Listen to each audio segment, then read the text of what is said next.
All right, I have 6:31 on my watch. I'd like to call the Village of Cottage Grove Village Board of Trustees to order. It is Monday, March 1st, 2021. We are continuing to hold our meetings via Zoom. The Zoom connection is at the top of the agenda. There's also availability to do a call-in for audio as well. And along with that call-in is an ID number that you need to enter into. We are recording the Zoom meeting, so just so everybody knows that that's being captured. And we will start with a roll call. Allen?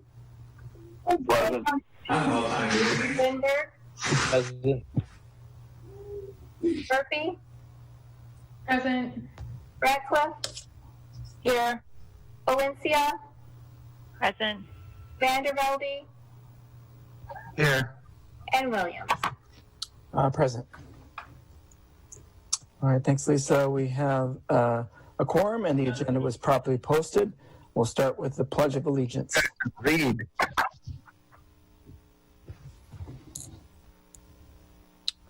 I pledge allegiance to the flag of the United States of America and to the republic for which it stands, one nation, under God, indivisible, with liberty and justice for all.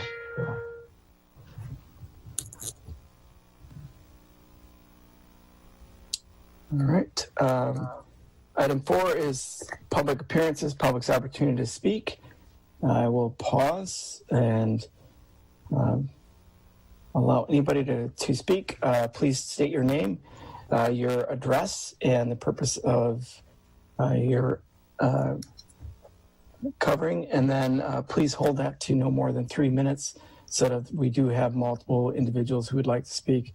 We ensure that we get them all in.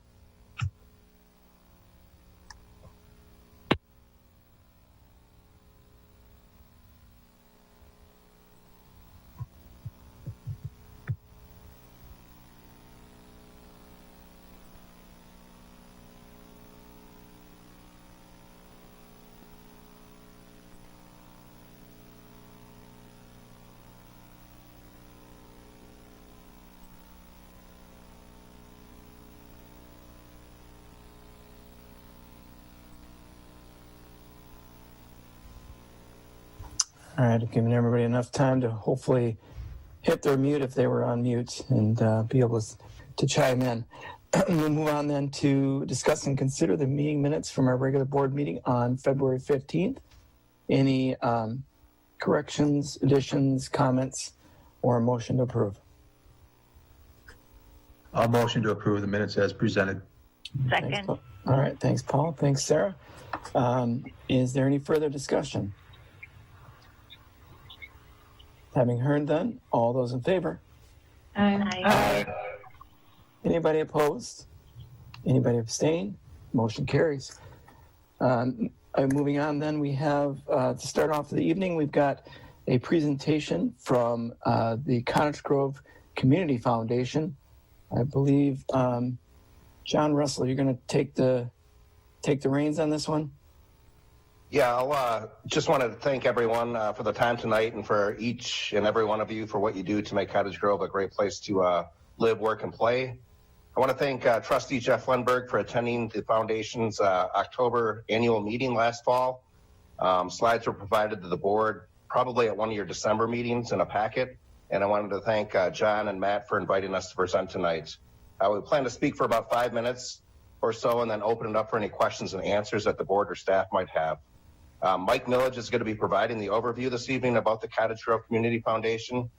He's the financial advisor at Edward Jones here in town, past president of the Chamber of Commerce and member of your CDA. He currently serves as an advisor to the foundation's board and is a great help to me behind the scenes. So with that, I'll let Mike take it away.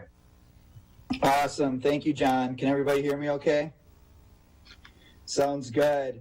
I just want to echo John's statement. Thank you all for your service, tremendous leadership in a difficult year. So I'm really excited to be here tonight presenting about the Cottage Grove Community Foundation. This has been about a year and a half in the making. And so just real high level, what is the Cottage Grove Community Foundation? So about a year and a half ago, John Russell and I got together and decided, boy, Cottage Grove could really benefit from some similar communities in establishing a community foundation. And it all revolves around the principles of wanting to help the people and places in Cottage Grove. So if you see the handout that we sent in the packet, at the bottom in green, there's a list of board members.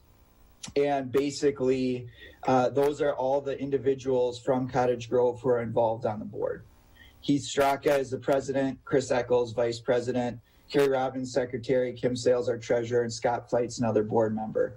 So why do we have the Community Foundation? Really, it comes down to we want to provide help in filling in some of the gaps that happen in communities when it comes to supporting residents, supporting people in Cottage Grove, and then bettering our communities. So how do we do that? We really connect donors to people that need our help in the form of grant requests. So what does a potential donor look like to the Community Foundation? Could be anyone. Could be a private individual, could be a company, could be a group. And what we're really looking to do is build relationships in Cottage Grove with other nonprofits to be a resource. Sometimes I get asked the question, or our board members get asked the question, well, are you kind of a competitor in any way with any of the other nonprofits? And that's absolutely not. We are a resource to connect donors to and support other nonprofits and people needing some type of grant assistance in Cottage Grove. So real quick, high level overview. We formed as a 501c3 early part of last year. We completed our first grant request in December of 2020. We're currently launching our founding donor campaign this spring, and you'll see more of that on social media and some other marketing activities, really to highlight what will the foundation be able to accomplish in Cottage Grove. And there's a little blurb in the one-page handout that says, how can I get involved, or how can people get involved? And this is what I'm most excited about, because what a community foundation really does, it allows all of us to live out what we're passionate about, right? And think in your own mind, what are some things that I'm very passionate about? There's probably other people that are passionate about that as well in the village and town. And we can all come together and start supporting these things and providing funding for things that we're really excited about getting done in our community.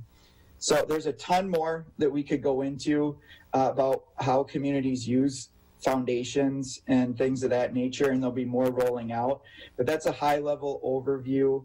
The other thing I just kind of wanted to touch on real briefly is another advantage of this really comes down to if people are looking to support a specific project or interest project in the community, the foundation can be that starting point where people don't need to go recreate a 501c3 or launch a new 501c3. Okay, this will all be done already, and we can really be a springboard for some of those types of projects. So this is really exciting for us. We're really, really excited to see where this goes, excited to get the community involved and support and work together. I think this can be a really unifying thing for our community, and just am really excited. So with that, John and I will take any questions that anybody may have. So Mike or John, when you guys were putting all this together, I'm certain you looked at other foundations as they kind of kicked off and lessons learned and those types of things. What areas and at what point do you think people will actually see the foundation in action? Obviously, seen some fundraiser items already. You guys talk about, more of the heavier lift of some bigger fundraising coming up. But, what are those quick wins or those things that you think, based on your research and everything, or things you see, or maybe some of the ideas of the board currently, where you're already looking at potentially going to tackle? It's a good question, and John, if you want to jump in too. So basically, without getting too involved, when we looked at how to set up our initial fund in the foundation, we have basically what's considered an unrestricted, non-endowed fund that's received donations currently. What that basically means is that the board made the decision that due to COVID and some other things, we wanted to be able to push funds out as soon as we received them, if that was the need in the community, right? So we'll be working towards this year, later in the year, probably establishing our endowment. But really, our big project, and one of the reasons why we're here tonight, is we want to get in front of as many people that are involved in our community for two reasons. One, of course, there's the fundraising side, which I think you'll really see amp up this spring as we move forward, starting here in March and April, but also on the grant request side. We want to get the word out to people that are doing great things in our community that we can be a resource. And so we're taking grant requests right now. The grant request form's on our website. It does say currently, any grant request that we're taking to the board would be $1,500 or less. More requires more information. So that kind of provides an overview of what we're trying to do in terms of fundraising, and then pushing the money out to those who need it is our real emphasis right now. And just one thing to add to Mike's response there, which was good.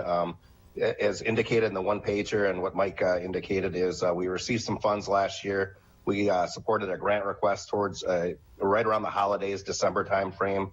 And this spring, we're also doing a $1,000 scholarship, Cottage Grove graduate of Monona Grove. $500 is coming from the foundation, and another $500 is matching funds. So another thing, a benefit that the foundation can provide is kind of that public-private overview in relationship and partnership building. So, of the $1,000, $500 are coming from either individuals or private businesses. All right, thanks.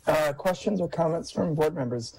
I think overall, this is a great thing, and we're excited that the foundation's now formed. I was able to attend on behalf of the board.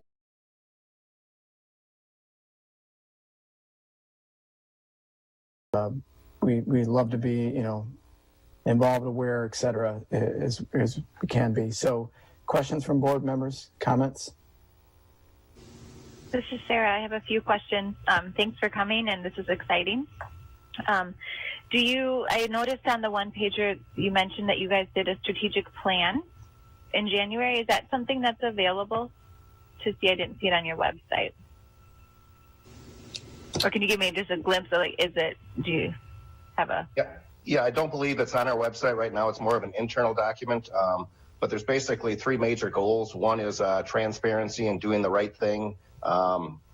Eventually in 2 to 3 years, we want to get up to nonprofit 501c3s have certain levels of accreditation. So we're going to strive towards that. It's really kind of setting up the foundation, proper bank accounts, proper committees. We have a governance committee to make sure internally we're doing the right thing. I can certainly be more than happy to email you not only the plan, but the action plan that comes kind of behind the scenes as to who's doing what and when and the results. Number 2 deals more with optimizing the funds, working with other nonprofits as well as public and private sector companies and entities in Cottage Grove. And it's really, the whole Cottage Grove community. And when I say that, it's both the town and the village. Our composition of the board is, I think there's 3 from the village, 2 from the town. So our strategic plan really deals with the startup, the accreditation, the transparency to the public, as well as recognizing donors. Thank you. And then my other question is just, do you have a target dollar amount you're hoping to raise in 2021 and or a target dollar you're hoping to be able to give out in 2021? That's a great question, Sarah. And the way we're thinking about it right now is more building awareness and really getting more into the number of people that sign on as founding members, right? Just to kind of maybe just jump into that just real quick, or founding donors, excuse me. We have different levels set up for that are basically the way that's going to run is anybody who gives at a certain dollar amount between January going all the way to December 31st will forever be a founding member or founding donor of the Cottage Grove Community Foundation. So, the way community foundations work, a lot of times it can be, timing of certain types of donations and gifts. Our real emphasis this year is to really get the word out through education. And that's going to be our campaign this spring, is really trying to educate everybody as to what we can do. And like I said, I'm just really excited because I think we can do a lot of really great things together, and that's super exciting to me. So. Thank you. Yeah. As far as the specific amount, Sarah, it's been fairly difficult. We received IRS approval the last week of February of 2020. Got our PO box account set up, and then obviously COVID hit. So fundraising's been a little bit on the back burner, but like Mike said, it's really raising awareness. We're able to partner with the chamber for a fundraiser in December.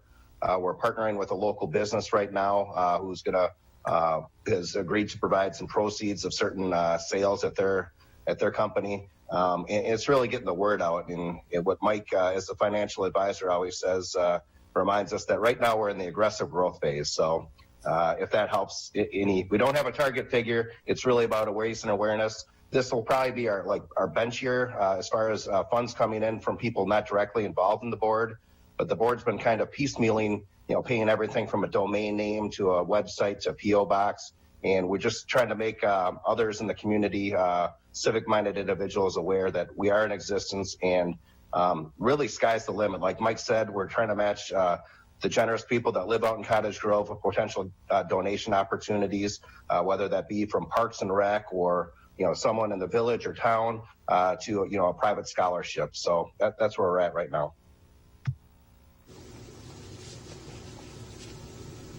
All right. Other questions or comments from board members? This is Melissa. I have a couple as well. First off, thank you for being here this evening. I appreciate you guys' time and being here. And so I just wanted a little bit more information as how you determined that there was this need here in our community. Yeah, I can take that one. So I retired from the Army about 5 years ago, and shortly thereafter, a good friend of mine who I served with on a couple deployments, his 20-year-old son unfortunately died at a very young age. It was just an unfortunate event. Lives in Lake Mills, and all contributions to his funeral went to the Lake Mills Community Foundation. And I said, oh, that's pretty interesting. I haven't heard of anything like that.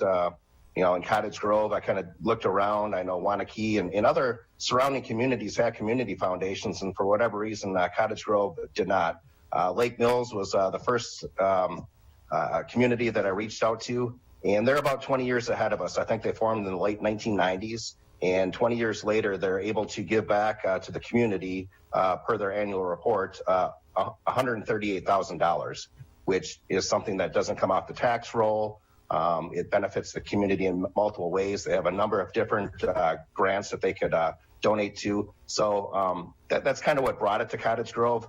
I originally brought it to Mike to see if he was the chamber president, to see if the chamber would be interested in partnering. There's actually some community foundations aligned with the chamber, and the chamber board of directors at the time opted to keep it separate but form a partnership.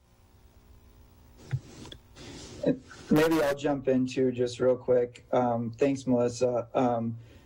John brought that to our attention, and we also did some research around the state as to all the communities that have community foundations. And the one thing that kept kind of appearing to me personally, I guess, would be number one, it was amazing to see what people in the community accomplished when they got together with a vision, and I felt like this provided a house for that to happen. And then the second part was, again, this is my personal opinion. It's becoming more and more difficult for communities to do projects just from a village or a city municipality standpoint. And so when John mentioned these private-public partnerships, a community foundation can be a good place to house some of those types of initiatives as well. So again, there's no, boy, we're trying to accomplish this one thing. It's open architecture, right? It's what all of us in the community want it to be, right? Which I think is what's awesome about it. Thank you. I appreciate that background. That's really good to know how it came about. And so getting more into what the foundation actually does, I think I'm understanding a little bit better. But I guess, how do you let people know about grants and what's available? Or is it just like people have a need and they ask you to help them? It's a great question, and we've had this exact conversation at board meetings, right? And so there's two answers to that. Number one is through education and really getting in front of people that are involved in several of the nonprofits, but it's also just getting involved in the community in general. What's going to happen, or what we've been told from some of the foundations that we've asked for advice as we go about this, is that as we become known and trusted throughout the community, families, businesses, individuals are going to bring their passion projects to us. And so really it's going to be through word of mouth. It's going to be through marketing, through and really just becoming known as the go-to resource would be our goal for philanthropic giving and then grant making. So and then John has done some really great work as our executive director, talking with key stakeholders, right? Getting into partnering with the school district through scholarships and things of that nature. So yeah, I mean, that's exactly how our first grant request came, from a board member who was involved in some of the school programs, and they had a need, and we were able to help fulfill the need around the holidays, which was wonderful. So I guess my last question then is just, are you reaching out then to like civic organizations in our community and like our senior center and, well, not our senior center, but Colonial Club that provides services to our seniors in our community? Like, are you trying to reach all different aspects in our community, I guess? Yes, that's the exact answer. Is we want to be, just like we want to be very transparent is one of our strategic plan initiatives for everything we do. We want to be completely open to every person, place in the community, whether they're, a service that provides, from Sun Prairie or wherever.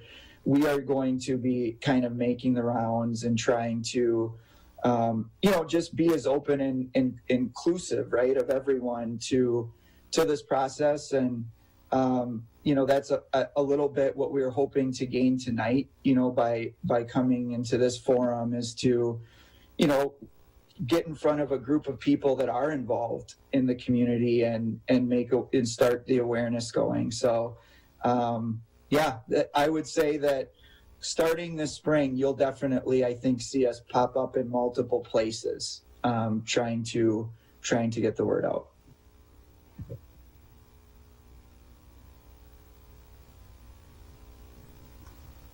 Any other questions or comments from board members?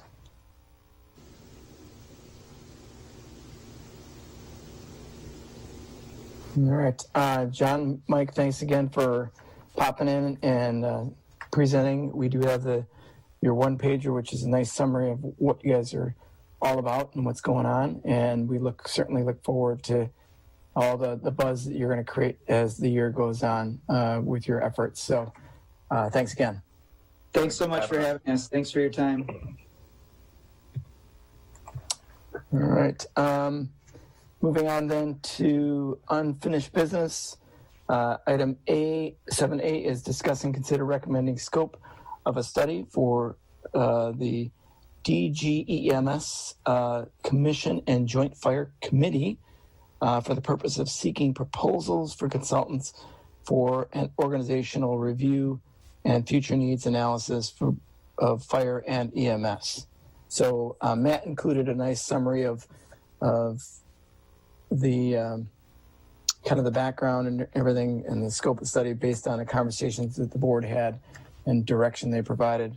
At our last meeting, Matt's been diligently working on putting all this together and reaching out to others that have kind of done this before. I don't know, Matt, you have some initial comments based on the memo? Sure, thanks, John.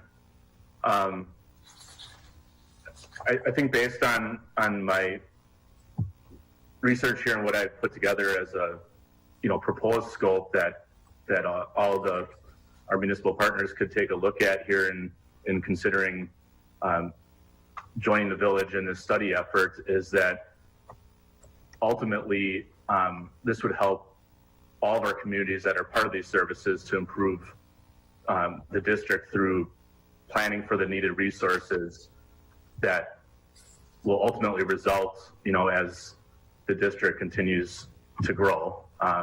We have a lot of development, as you know, in the works, both commercially and residentially, in particular residentially, and we see a pretty strong outlook for that growth for the next 5 to 6 years. And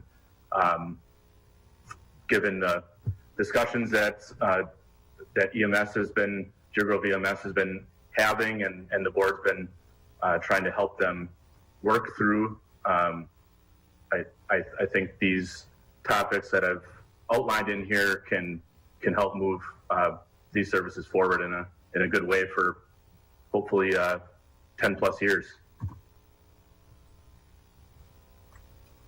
All right, thanks, Matt. I think obviously we haven't done anything like this in the recent past, so this is a good timing with as Matt mentioned, the growth and everything, and certainly spurred on by Chief Lang's questions, which started the conversation at the board level.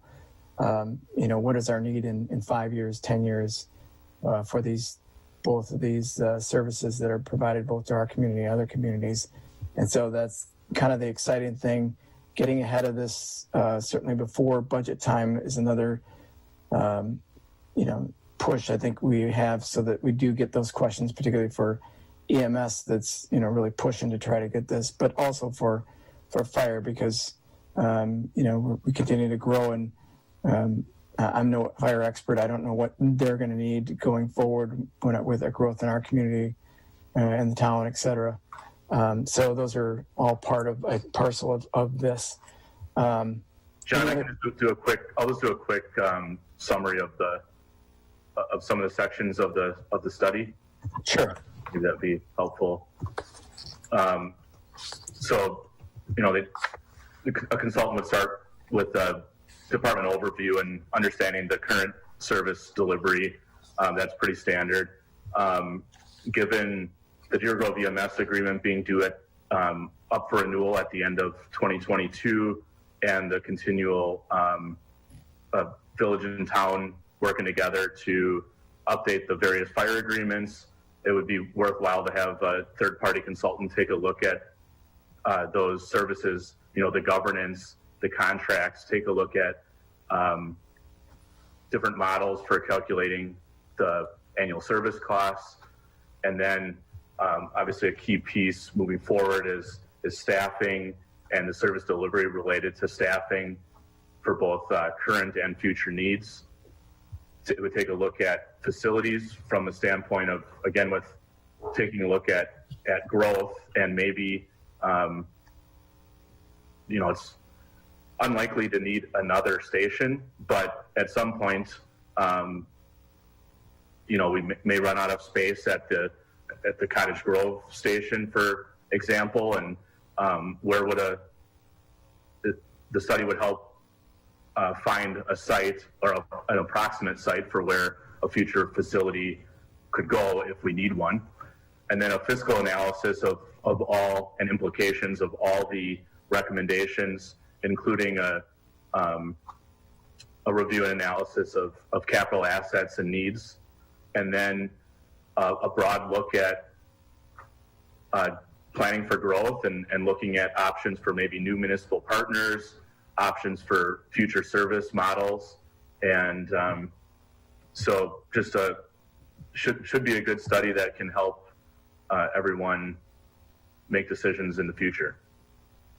And then real quickly on timeline, and this is just a hypothetical timeline, but if we can get responses from our municipal partners on what they would like to do, if they'd like to take part of it within a month or so, then we can get an RFP out there. It would take about 3 weeks or so to get responses from an RFP, and then a couple weeks to review those, and then we could interview the top 2 or 3 applicants, and then it's about a 5 or 6 month study period.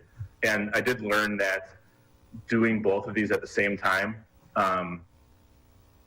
you can see the range of study for the fire department would be about 15 to 20,000, and Deer Grove EMS it would be 20 to 26,000.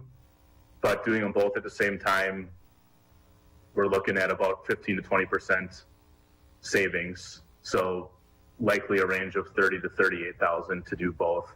And the village does have reserve funds that could be utilized for this out of our capital fund. Happy to answer any questions anyone has.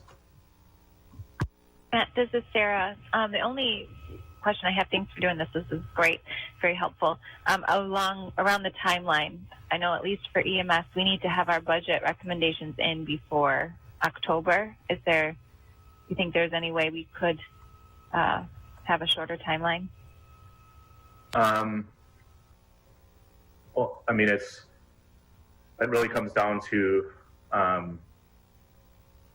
there is, but we're hoping for, we want to bring others in on joining us with this study. So, that could take a month or so right there. Yeah, I guess there's more this kind of time between selecting the consultant mid-May. And so I don't know if you think it has to take 5 to 6 months, or if we could, as part of the RFP, ask that it not take 5 to 6 months, but take that's more aligned. It could be a little shorter, but that's more of from talking to people how long it literally takes to do the study. So depending on we'd certainly see what the proposals are from people. Maybe there's someone that says they could do it quicker. It's possible to maybe it's done in 4 months, but that's just what I've been hearing is kind of closer to 5 or 6, especially to do both.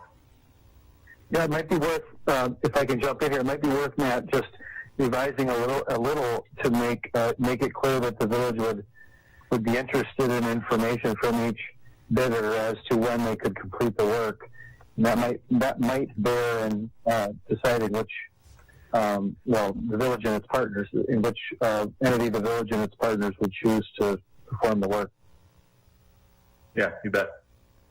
I think the other thing to consider here is it's a near term. It's next year's budget, so a consultant probably would be able to tell you that their recommendations for the next year for, say, EMS, because more of the complicated thing would be if you need to place a facility somewhere within the district to reduce call time. But I think that's the biggest driver really for next year's budget is, how many bodies, additional bodies do we need to continue providing the service? If that's the case, they may be able to give you a kind of a quick snapshot early on of that, or maybe that's one of the early deliverables in order to pull that in a little bit. But yeah, and I think the other thing we could do is we could ask them to do to prioritize getting Deer Grove EMS done first. There seems to be more budget pressures on that. I think most of the fire related, we want to get the agreements updated, but most of the rest of the fire items is more of a planning perspective. So, maybe they could get done with the Deer Grove EMS study in a 4-month time frame, and it's 2 or 3 months or something like that after, where they finish up fire. But we can work on that time frame, Sarah. Thanks. If I can pipe up here for a moment, I just want to make it clear that in no way, shape, or form is this study being proposed, done so the village can leave Deer Grove EMS or the district. It's really the purpose is to properly plan for the future, help the chief in his goal of making the service better, and do what's best for the district as a whole. And that would be the same for fire. We're not looking to make any changes from that perspective. We're just trying to deliver what the community wants in the best way, fashion possible. I do have a question, and it's actually for Melissa. I just can't remember when the library did their questionnaire. How long did it take, or how many people actually responded? How many went out and how many responded? And the reason for my question is would it make sense to send out some sort of a questionnaire to citizens to see what they feel the needs are for the community, or would that be part of a study, Matt, that they would do that? They would certainly reach out to and talk to various stakeholders around and try to get a good sense of what people want, and there may be a survey component to that. I actually had interesting you bring that up. I had a training today that talked about surveying, and it's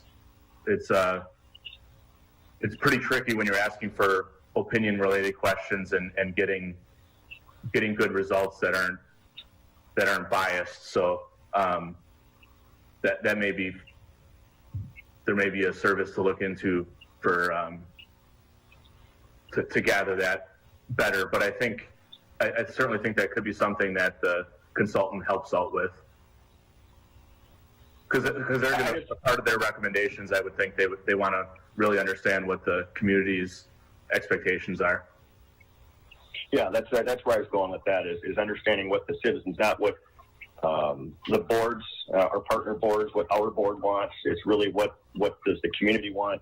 I think the questions that the chief laid out to different communities were great, and we just want to make sure that we provide what folks are wanting. What I want might be entirely different than what another board member would want. So. I would just, to answer your question, the survey we pushed out online, basically, because it was an online survey, but every household did receive a postcard indicating that there was the survey to take, so about 2,400 households in Cottage Grove, and we had 816 responses, I think, so. Well, that's better than I thought it was. I couldn't remember, but that's probably close to 35-40% response without doing the math on it. Remember, it might be Stoughton math. That's where I went to high school. So.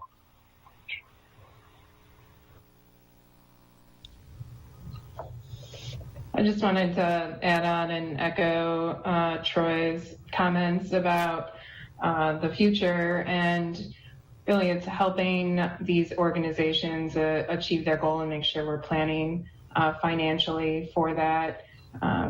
For these essential services to have the resources they need, and we're planning for the future. So I think this is an important piece of information to have to make sure we're prepared to help support these organizations.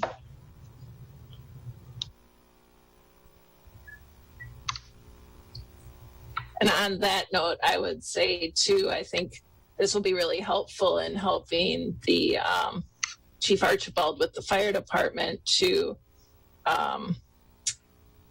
like it could help us get more volunteers or lead us down different paths that increase our membership there. Because we'll know what's coming in the future, like what to expect. And we may find out that there's different equipment that we need in the future as well that we might not be looking at. So it's just good to have a whole outlook on what's coming and where we're going.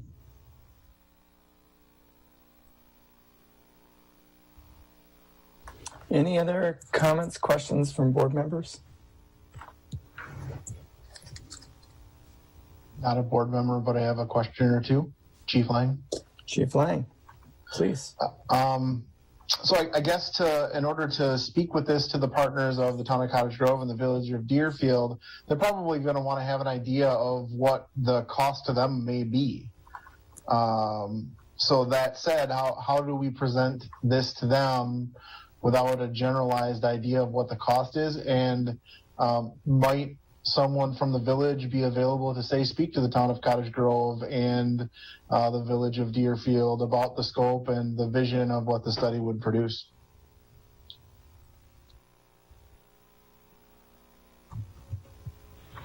This is Larry. I could jump in on that if it's okay. Go ahead, Larry. So the determination of the cost, Chief, would be based on the responses we would get from the request for bids. And so we won't really know the answer to that. I mean, we could probably ballpark it based on what some of these places have done in the past. But in terms of the scope and what's expected, that's up to the board members and administration here to answer, but certainly that kind of coordination would be expected. Yeah, knowing that the RFP hasn't even gone out and no proposals have come back, you have no clue what it is. Just a ballpark would be, I think, something they'd have to work within for the short term. I mean, I have a pretty good idea of what it's going to cost. It's a little bit determined though on, are both studies going to happen? And depends on which are all communities going to be paying or not. I think the other thing to note here is both the Deer Grove Commission as well as the Joint Fire may have additional items that, Matt hasn't outlined here, which will impact the RFP. So if they say you need XYZ added onto this, that may impact that, as you know, Chief Lang. But and then it also comes down to who gets selected too. It's not necessarily a low bid. It's not a low bid situation that you are required, like you are with municipal construction, to take the low bidder. So someone with a higher higher cost, depending on their expertise and their proposal, that might be something that gets taken on too. But I feel like the ballpark figures I provided should be enough to make a decision.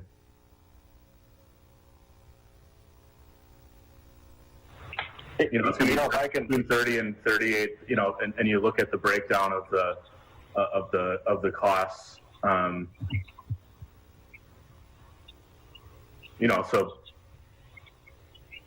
15 to 20,000 for fire and 20 to 26,000 for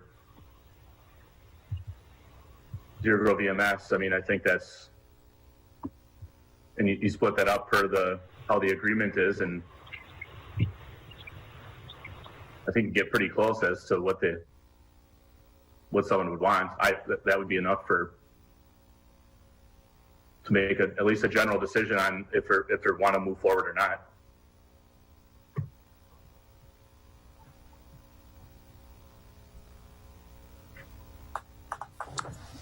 Chief, does that give you enough to work with? I mean, I think that's reasonable at this point, because if the commission comes up with something else that they think would be valuable in, add to this, then, that's going to change whatever that is. And we don't know what the RFPs will come back at, the number, the ranges, et cetera.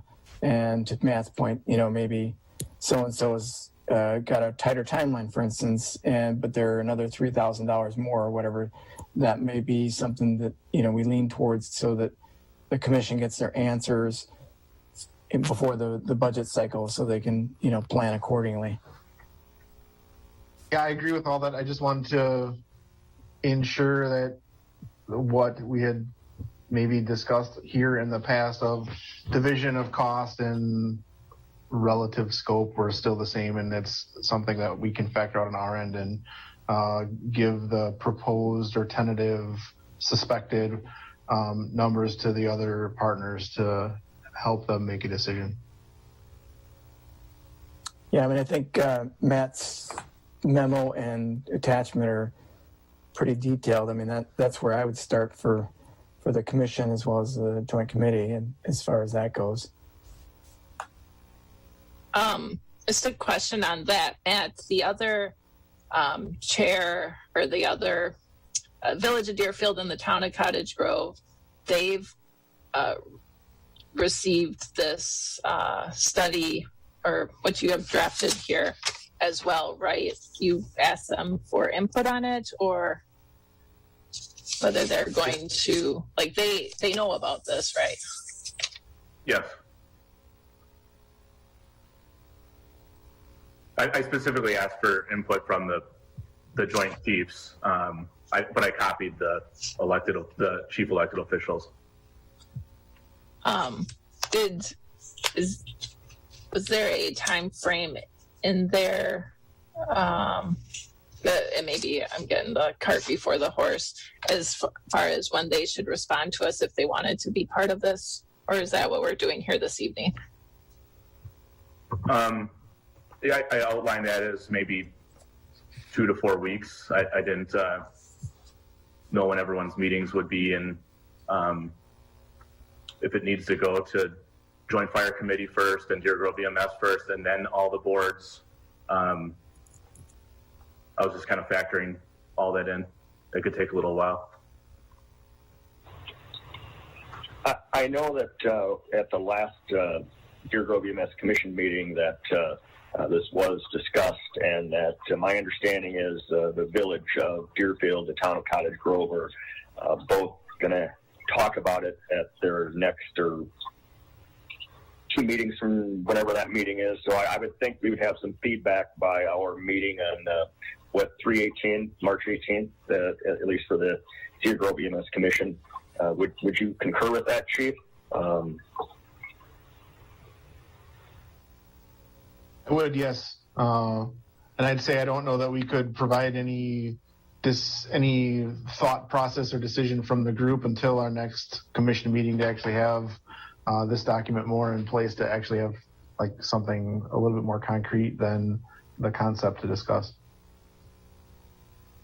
And just to chime in on that, I don't know that the decisions are even at the commission level, right? They're at the board level for each community. It's not the commission's decision to participate. It's Deerfield, it's town of Cottage Grove, and it's village of Cottage Grove. So I don't know that those meetings would need to factor in to this. I think it's more focused on the board, the large boards for each of the municipalities. I mostly agree with that, aside from that the commission as a whole might want to, as President Williams mentioned, potentially add into the scope or modify slightly the things that we're looking at to hone in on what will make the district better in the future. Yeah, and everybody on EMS is on the village board. Right, there's no citizen participation, so I think those folks would have the chance to put that on. I just don't want that to be the timeline. I think the EMS Association meeting by a couple days is the last meeting of the group of municipalities. So it would, while it would add a little bit of time, we're talking a couple days. It would be good to get the association thought on that too, since. When you say association, is that different? That's all of the EMS. Are you referring to the association and the commission as one thing? So I'm just trying to understand the language you're using. Me or John? I don't know. I think you both used the word association. I was following on Chief Lang. I assumed you meant both the commission and the EMS association. So you're saying it's just a few days after. If I said association, I meant commission. Okay. The right. EMS association would I believe be supportive of this, but wouldn't have anything to weigh in on it. It would be the municipalities and the commission if they had anything to say by it. Okay. Thanks, Chief. Thanks, Sarah. Any other comments? But to that, go ahead, Melissa. Sorry. But to that point, though, like our next village board meeting is the 15th, and Deer Grove EMS meets on the 18th, and then Fire Commission on the 23rd. So, like, if our boards all needed to vote on whatever they both approve, then we're looking at April before this gets finalized and moved on. As a for instance, the town of Cottage Grove doesn't have another meeting until the 15th, so they wouldn't be able to decide on it until that night anyway. Right. But then Deer Grove EMS doesn't meet until the 18th. So then we're looking at 2.5 more weeks after that till the next board meetings. Is what I'm... Right, but the town of Cottage Grove doesn't have a meeting until the 15th. So they wouldn't even discuss this until then. Right. So that's when our next one is too. Right. They're meeting simultaneously with your meeting, so they wouldn't be able to rush over and say, hey, we made a decision, now we can move forward. There'd still need to be another meeting involved. So it would still have that 2-week time frame in the beginning of April in play. I guess if I can say, while there is a sense of urgency, I think it's, in my opinion, baby steps that ideally we want this ready for the budgeting process if we're adding staff as an example, that kind of thing. But I think we need to have players on board, have good discussions, and move forward from that. I don't want to feel like this is being ramrodded at all by anyone. Could I jump in again, John? Larry. So it's important that everyone realize what stage of this process we're in. The hope is that the town of Cottage Grove and Deerfield will have their meetings discuss this topic and provide feedback on the scope of the request that has been roughed out in draft form, and also, potentially, to the extent that that's decided at that point, their level of interest in participating. But an RFP can go out. Nobody's asking for approval to hire someone at this point. It's just before an RFP goes out, it's important to know if these other communities are going to be on board, which hopefully they will. And if they have any thoughts, completely separately, if they have any thoughts as to the scope of that request for a study. And so, if that feedback comes back from both Deerfield and Cottage Grove, regardless of what their feedback is, the decision to send out basically an email asking for proposals doesn't need another board. It doesn't require another board decision. Matt's already got this kind of queued up as late April in his timeline anyway. So that fits in with, everybody getting an opportunity to take a look at this and give some comment and some positive or some productive feedback and really think about the scope, et cetera. So I think we're still okay with kind of that plan of it would be, that early April time frame. And as Larry said, as long as we get feedback on the scope, we can get that out. I mean, right after that, and then there could be more discussion, from the various entities involved, and as far as their feeling of a level of involvement, whether it's participation or funding, et cetera. Sarah again. A few questions. You said funding or participation. My understanding was that those two would come together, that we would, if you wanted to participate, you would also help provide the funding. It may not be this year, but maybe next year. So I just wanted to clarify or confirm my understanding of that, because that's how we presented it, I think, at Cedar Grove EMS. And then my second thought is, can we set a date that, can we say Deerfield and Cottage Grove let the village know by whatever date we set, so that we know that then, and we'll factor in the EMS commission meeting, the fire meeting before that, so that the town and Deerfield can make a decision based on that feedback. So those are my two questions. Well, I think I would agree that participation and funding would go hand in hand, but participation, say, of Chief Lang, of Chief Archibald, we would want that either way, because it's if one entity decides not to, then we still need a little bit of their time and input in order to make sure that this is as appropriate, gets the information that they need for their two districts. I mean, that's ultimately the goal of all this. And again, hopefully everybody wants to jump in and participate as well as fund. But I mean, ultimately, the chiefs and some of their key stakeholders need to be a part of this. And I think we got Chief Lang nodding at least. Yeah, I think we've heard from both chiefs that they are, wanting to participate. I wasn't thinking that they were part of this kind of formal invitation.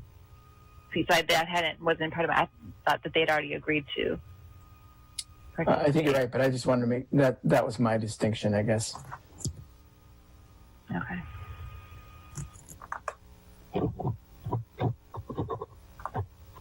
And thoughts on setting a date? Oh yeah, I was just gonna ask about the date.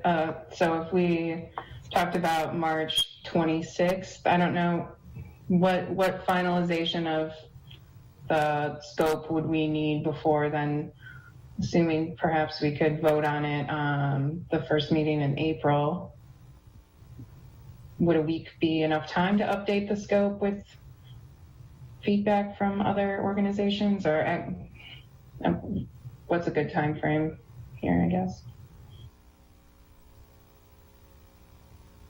It's an initial question on the interest level of participating, and then if interested, then feedback on the scope. I'm not sure. I'm looking to you guys for a conversation on that. I guess I'll start with Heidi's question first. Matt, you've been putting a lot of this together so far. I mean, is that time frame enough? I guess it would depend on if there was extensive feedback, then it might not be enough time. It depends how well worded the changes to the scope are, I guess.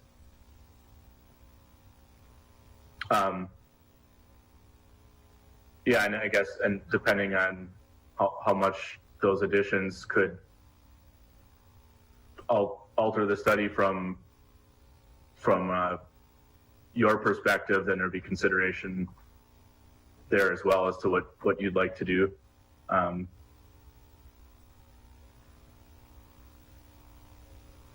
But it wouldn't take long for me to put this into an RFP form and get it out. That's not a problem. That could be done in a couple days.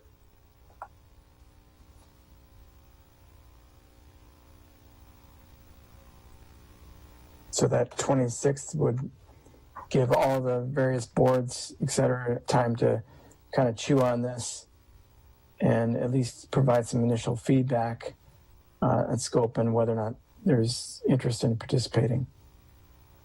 to your point, Heidi. I mean, just from a general perspective, I think it's totally reasonable if a committee wants to participate and help pay for it, and they want to add something to the scope. That seems reasonable to me. I'm not sure on. Certainly, there could be some tweaks to this. What I put together doesn't, by no means, is perfect, but removing like a whole section or something like that might need discussion from this board. So then I'm really looking for the second meeting in April, because if you get feedback at the end of March and you need to meet that first meeting in April, depending on that feedback, isn't that really the timeline? And then you get it out shortly thereafter, and you're still within the window, I think, of what you proposed, Matt, and then it gives everybody, kind of a goal to achieve, providing feedback or whatever.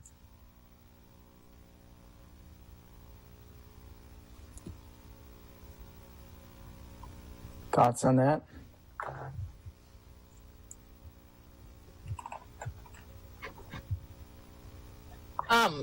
I have a question. So if Deer Grove EMS and the Joint Fire meet and have changes to the RFP and everybody's participating and have changes, we'll have voted on the changes, won't we, at Deer Grove, at EMS and Fire?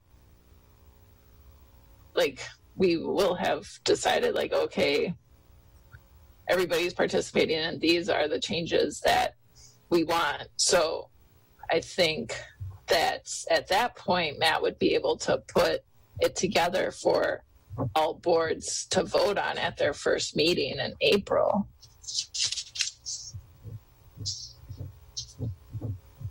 Yeah, that's kind of like, yeah, you're right. Well, so that's the timeline I was thinking, is if there are changes, then everybody gets a chance to look at it the first part of April. Then you go out following that, a couple weeks later with the RFPs. Okay. So if we have,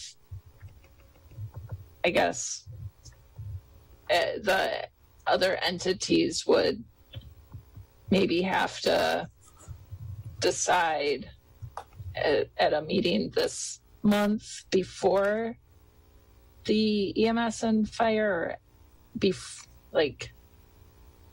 or if they're going to participate, I guess, is the main, and then it can be discussed by all entities at EMS and at Fire to have input to then be able to bring it back to all of our boards at the April meeting, or the first meeting in April, or after the first meeting after like March 26th.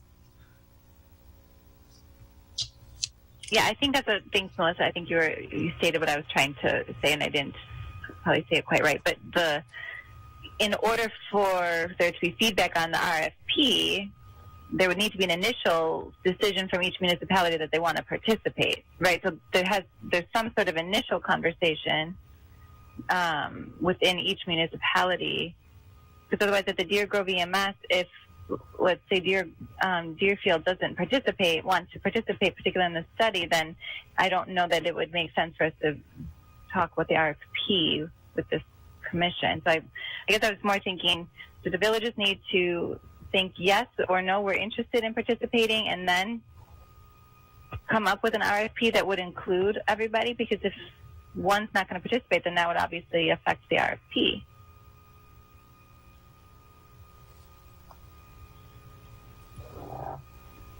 I guess whether they participate or not, we still need their input because they're part of the district. They're part of Cottage Grove Fire. Am I off base on this? That if they choose not to help fund it, we still need their involvement with it to make it accurate. Yeah, and so the vehicle there then is through the commission or committee. Yeah. And then they don't necessarily have to, at the board level, if they're not participating, they don't have to bring it up again. It's through their members, they've provided their feedback either at the commission or committee. If they're participating, then you probably want them to also approve it at their respective board levels. Okay, thank you. I guess the only change there would be ultimately who hires the consultant if they're not participating. If neither participate, then it would be the village. If for Deer Grove EMS, for example, if it's the village and the town that choose to, but Deerfield doesn't want to, I guess then we'll have to figure out how. Maybe then it's a joint board meeting, instead of the commission hiring, since I guess that's up for cross that bridge when you get there, sort of thing. But those are some considerations as well, depending on who participates and who doesn't, as far as who's selecting the consultant. Right. I think we can figure that out once we get a few answers down the road. We just need to know. And hopefully everybody wants to join in, because that's ultimately going to lead to a more buy-in, whatever this consultant recommends. So what is the date we said we need to hear from each village board by? I think we said the first meeting, well, we need to know whether or not they're even interested, which is sometime in March, which I think all the three respective boards are talking about it at one of their meetings in March, because then that'll dictate whether or not there's an agenda item on either joint fire or joint EMS, and there will be, because we do need their input, but the discussion may be a little different. And then that first meeting in April was based on what we get for input from the commission as well as the committee, that's what the RFP looks like. And, if those that are participating would need to kind of approve that. Somebody correct me if I'm wrong.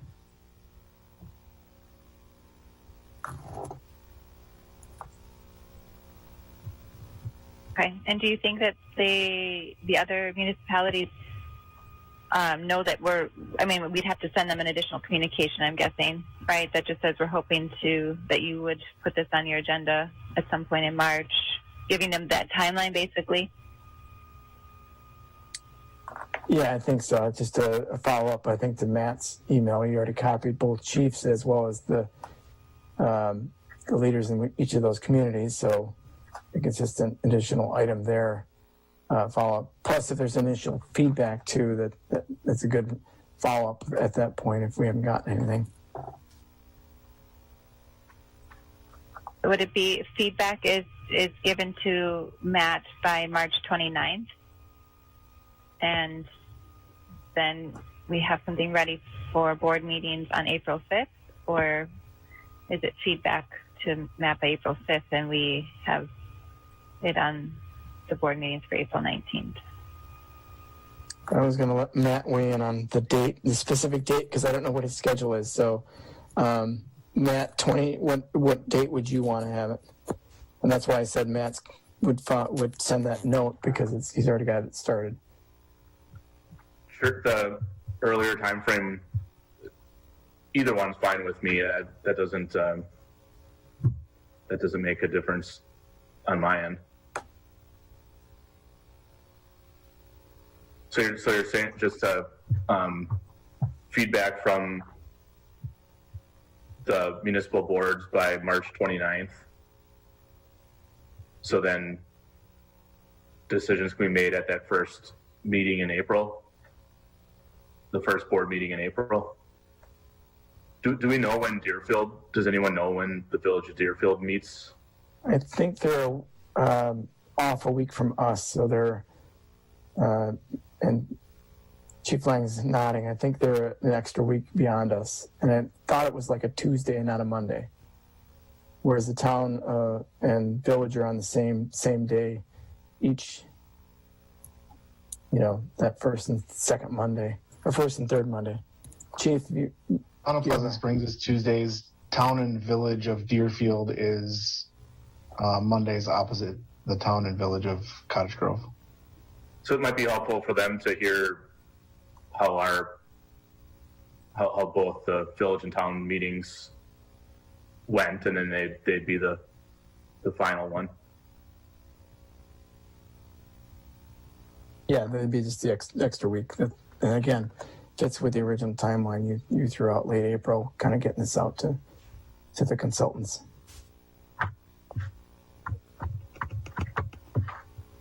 And like Larry Konopacki had said, unless there's a change, you can work on the RFP to be issued out. I can't envision from reading the plan of the scope that there's any wish for changes. But again, I'm the chief of the EMS department, not the president of a town or village board.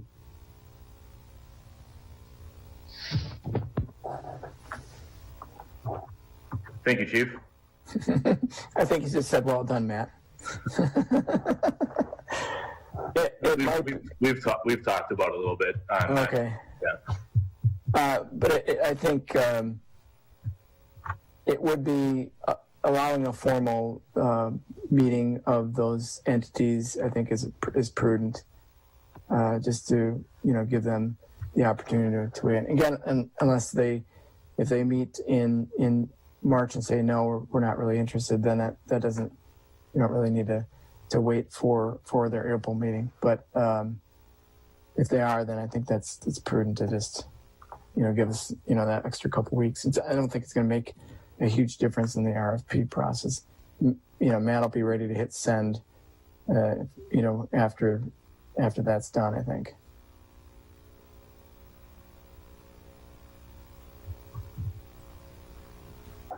Okay, so this is discuss and consider. I don't know if we need to really do that. I think we need to essentially table that. Unless, Larry, do you think we need to have that direction? Matt's already drafted the RFP. We just want to make sure, who wants to join in. I don't think there's anything else to vote on here. Just guidance and pass the information on to what our hopes are to the other communities and see how they respond. Yep. Any other questions or comments? Otherwise, is there a motion to table?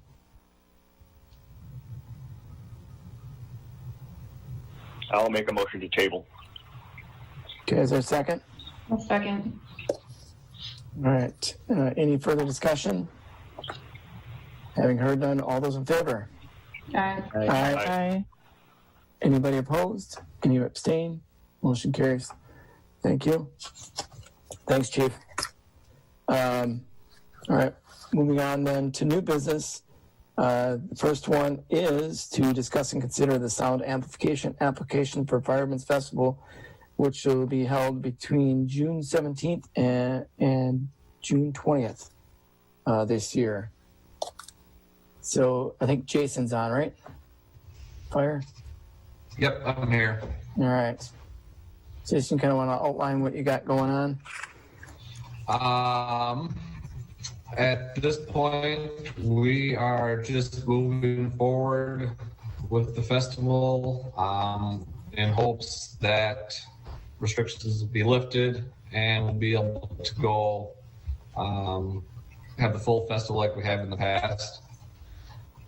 As we get closer and see what the restrictions are in May and June, and if we need to, we'll cut back or cancel like we did last year. So, otherwise, we're looking at pretty much the same thing as we've done in the past, with the exception of last year when we had to cancel. Okay. Any questions for Jason on this? I think we're all optimistic and crossing our fingers and toes that we'll be in a good place at the mid-June time frame so that we can have this community event, certainly. Go ahead. I'll make a motion to approve the sound amplification application for the Fireman's Festival for June 17th to the 20th of this year. Is there a second? I'll second. Motion second then to approve the sound application. Any further discussion? Having heard none, all those in favor? Aye. Aye. Aye. Anybody opposed? Anybody abstain? Motion carries. And then, Jason, go ahead. Go ahead, John. Since we still have Jason on, give him the opportunity to put a plug in because we're going to have it later for future events. You guys have a event coming up on the 13th, correct? Yes, we do. We have our 4th annual corned beef and cabbage St. Patrick's Day lunch. We're doing takeout only this year at the fire station. So if anyone wants to stop by between 11 and 1 on Saturday the 13th, we've got some corned beef and cabbage for takeout for everybody. And all the details are on our Facebook page as well. Okay. Thanks, Jason. I want to make sure I remembered that before I forgot. Second item I'll here. make a motion. Can I make that motion, John, for to approve the Cottage Grove Fire Department to extend park hours, Fireman's Park, the week of June 17th to the 20th. All right, this motion and second then. Any further discussion? Having heard none, all those in favor? Aye. Aye. Aye. Anybody opposed? Any abstain? Motion carries. Thanks, Jason, for sticking around with us. All right, thank you, appreciate it. And if you don't like corned beef and cabbage, you can still swing in there and they will have a boot out, I think, for donations. Drive through. So Jason's nodding his head. Moving on then to item C, then is discuss and consider the annual building permit report from General Engineering. Excuse me. Do we have a representative from General Engineering on? Yes, I'm here. All right, Jim, you want to walk through this, or it's pretty straightforward? But yeah, pretty straightforward. I guess I would open it up to if anybody had questions. I just had a question. There was just in the categorization. So there was one fire furnace and AC replacement listed, and then 57 furnaces and central air conditioning. I guess it's just the way it's categorized. Yes, a little bit. And then our reports are generated, and we used, I think everybody is aware that we used Tom's fee structure for 11 months and then switched to ours the last. So that skews our permit information on our system. And a lot of those too, if you look at fences, you require a fence with a pool. So it categorizes only one of the categories. So that skews things a little bit too. So a fireplace may have needed electric or a gas line of some sort. So that may have skewed it into a plumbing, depending on what was the predominant permit fee. Right. Then that makes sense. And then there was the one I really was confused about, single family residence and single family houses detached. Again, same kind of categorization type thing. Yes. Okay. And that's how the state categorizes. And then I'm not sure why. I think it was a glitch in how it recognized things here. So I think the bottom line was there were 23 single family homes in the village that were permitted last year. Okay. From what I heard, there were 10 in the previous year, so quite a bit of a jump. Yes. Any questions for Jim from the board members? I had a question. This is Melissa. And maybe you don't know because you weren't here the previous year, but because we use the different service. Are the permits up or down from the previous year? I wouldn't have info on that. You could just say they're all up. Well, COVID, as it did everything, skewed things or affected things. And it was an odd thing. Your single family homes were way up. In other communities, they were down. Some of the bigger ticket items, people didn't feel comfortable pulling the trigger on those. So we found in a lot of other communities that they stopped the large projects, but talking with other instructors and in our company, that remodels were up all over across the board because everyone was working from home, staring at four walls every day, or they needed to put an office in their basement type thing. So I think we saw a big jump in remodels for those projects. Great. Thank you. I just have a question / comment. I got a permit this year in May, but I'm down here getting a permit for a shed, and I got a permit for a furnace and AC. I'm just curious. I mean, we don't have to address my issue. I'm just curious if the classifications might be a little off, or. Yeah, I'd assume that maybe is a glitch, and hopefully next year we'll have a better report for you that we have our fees and use our system for the entire year. Okay. Too. So, and I had that question too, I guess, to the board going forward. This is something we don't do in a lot of communities. Would there be things that you would like to see in the future, or to have permits broken down and in different or use different categories that you might like or you would like to see?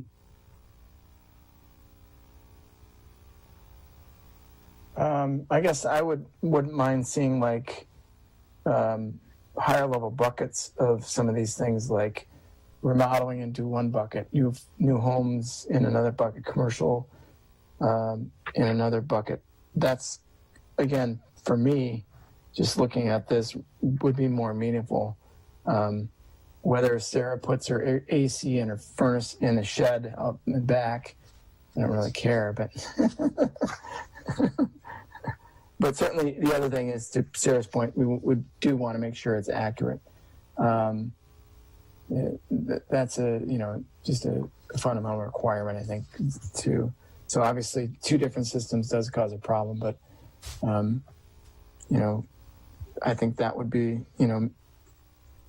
more beneficial than just my ask of perhaps different buckets or higher buckets. Okay. All right. Other comments from board members? And just I didn't get heating and cooling in a shed. I don't have a shed.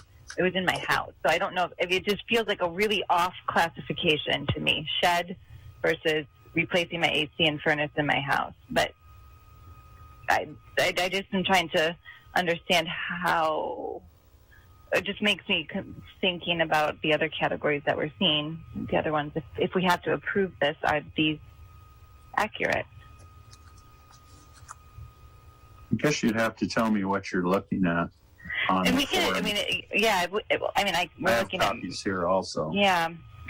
I don't know that we don't have to address my exact situation. It's just an example of, I know I didn't have a shed put in. I had AC and furnace replaced in May 14th, you'll see, Sarah Valencia, 213 Wheels Bridge. So it just makes me think about what are the others and are those accurate? And if we have to vote tonight, I'm looking at the agenda, what we are supposed to discuss and consider, the report. I just want to make sure that it's accurate to the best of our ability. Yeah, that's the best I can answer, is that hopefully that it's a glitch with the system. I myself, at looking at the report, can tell by the cost that you probably had and the fees that were charged that you had HVAC. Mm-hmm. And you must have had a furnace and an AC, judging by the cost. That's correct. So, yep. But the classification is shed, yep. So that's just strange. But okay. Yeah, so maybe it just carried down from the column above. I see there was a shed that's more in line with a $65 fee and a cost of $650. So it may maybe have just carried down. So hopefully we'll clear those up for next year. Okay. John, can I add a comment in here? It might be helpful for you all. Yes, please. Sure. So we keep a spreadsheet on all the fees as well. And like Jim was saying, it was difficult with having the two different systems and then using Tom's pay structure or permit fee structure versus general engineering because they did their permitting more electronic than what Tom did. So it automatically calculated or put it into the categories for them, which made it a little bit different than how we were doing it with our manual spreadsheet. But we still kept that spreadsheet so that we could make sure that when we got the statements from general engineering that we were crossing and tying out to what was permitted and what was collected for those. So if you want, I can email out that spreadsheet for 2020 that we kept. It's very familiar to you. It's the same thing that we used with Tom, which broke it down between building projects, new residential, commercial, and demolition. If that helps you, I can certainly do that. I mean, I think that's more beneficial than this, to me at least, just knowing that. But certainly, to Sarah's point, you want to make sure that it's accurate too. And Sarah was just kidding about your shed and AC. So I know. I just wanted to make sure that it was brought up. We've done that before, though, in other communities. I'm sure the you ultimate have, she shed. But it's not done down at Sarah's place. Yet. My question is, why? What? I guess, do we have to vote on this? Isn't that kind of unusual to just approve the report? Yeah, I would have the same question. What exactly are we voting on?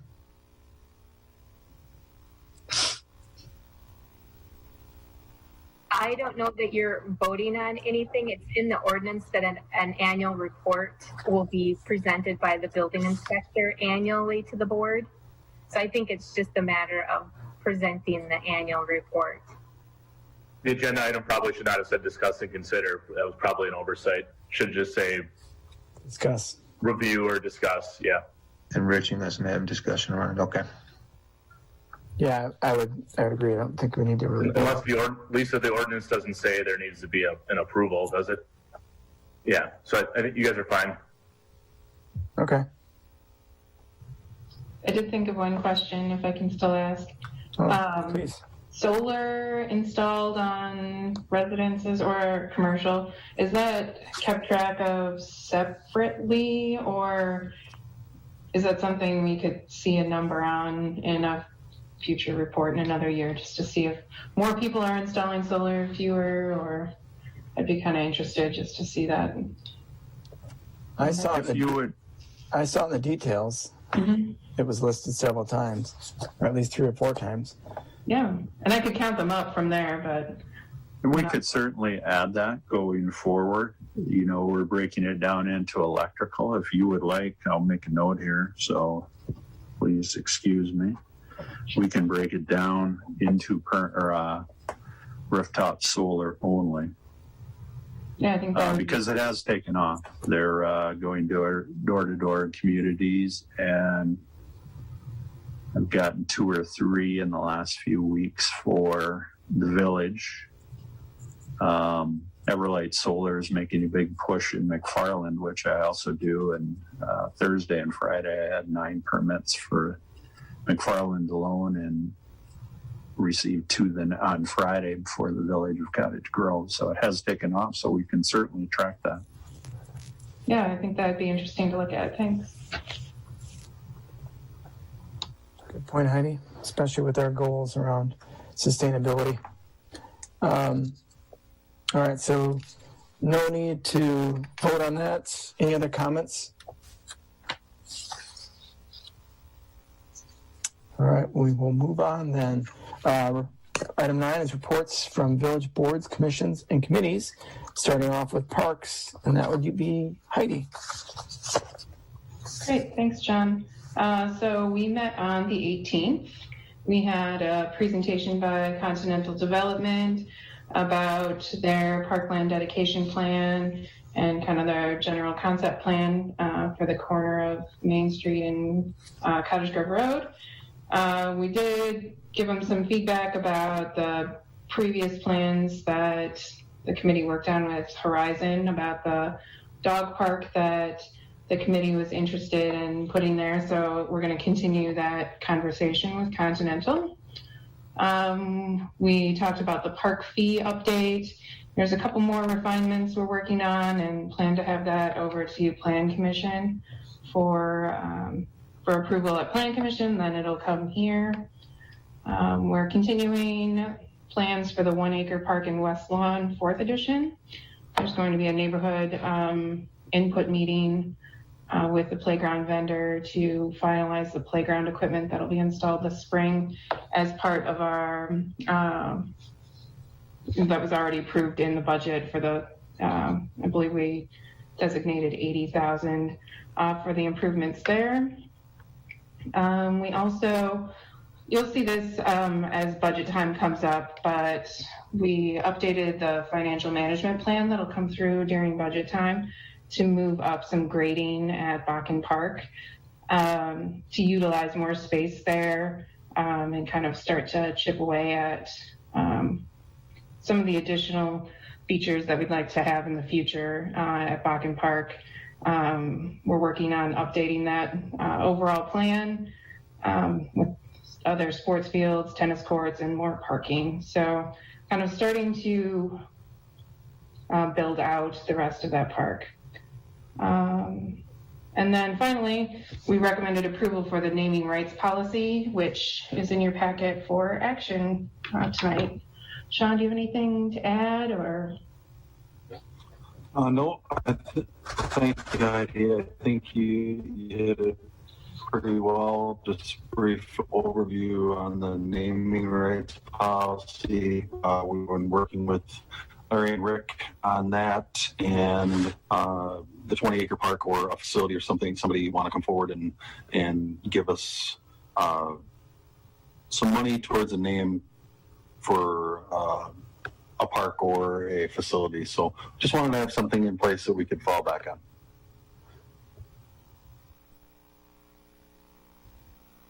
All right. Thanks, Heidi. Thanks, Sean. Any questions on the naming rights policy?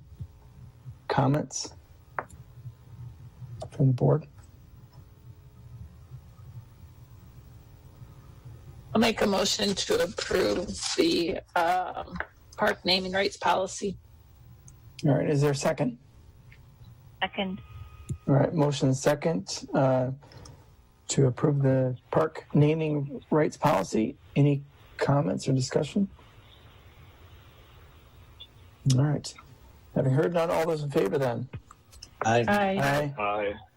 Anybody opposed? Anybody abstain? Motion carries. All right. Any questions for Heidi or Sean before we move on? All right. Thanks again. Deer Grove EMS, either Sarah or Troy. We met on February 18th.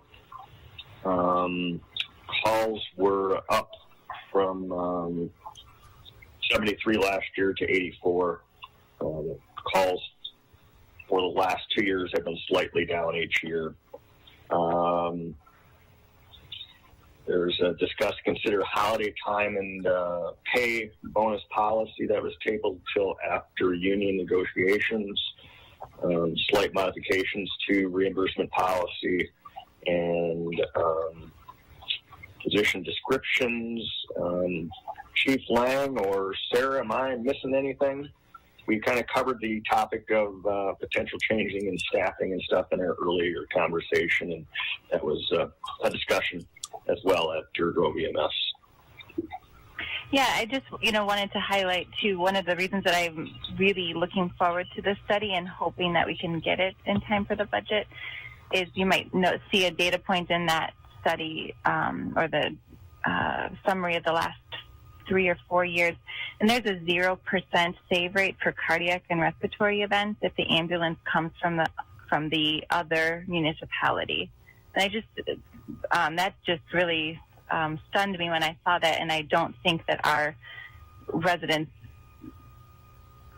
know and would want that. So I just wanted to point that out, that's a reason that I'm really wanting to figure out how we can improve, get these services. So just making that point.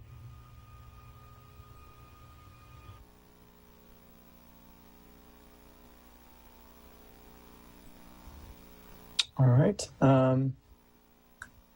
Any other questions, comments for either Sarah or Troy on Deer Grove? All right, then move on to Joint Fire Department. That's either Melissa, Paul, or Jeff.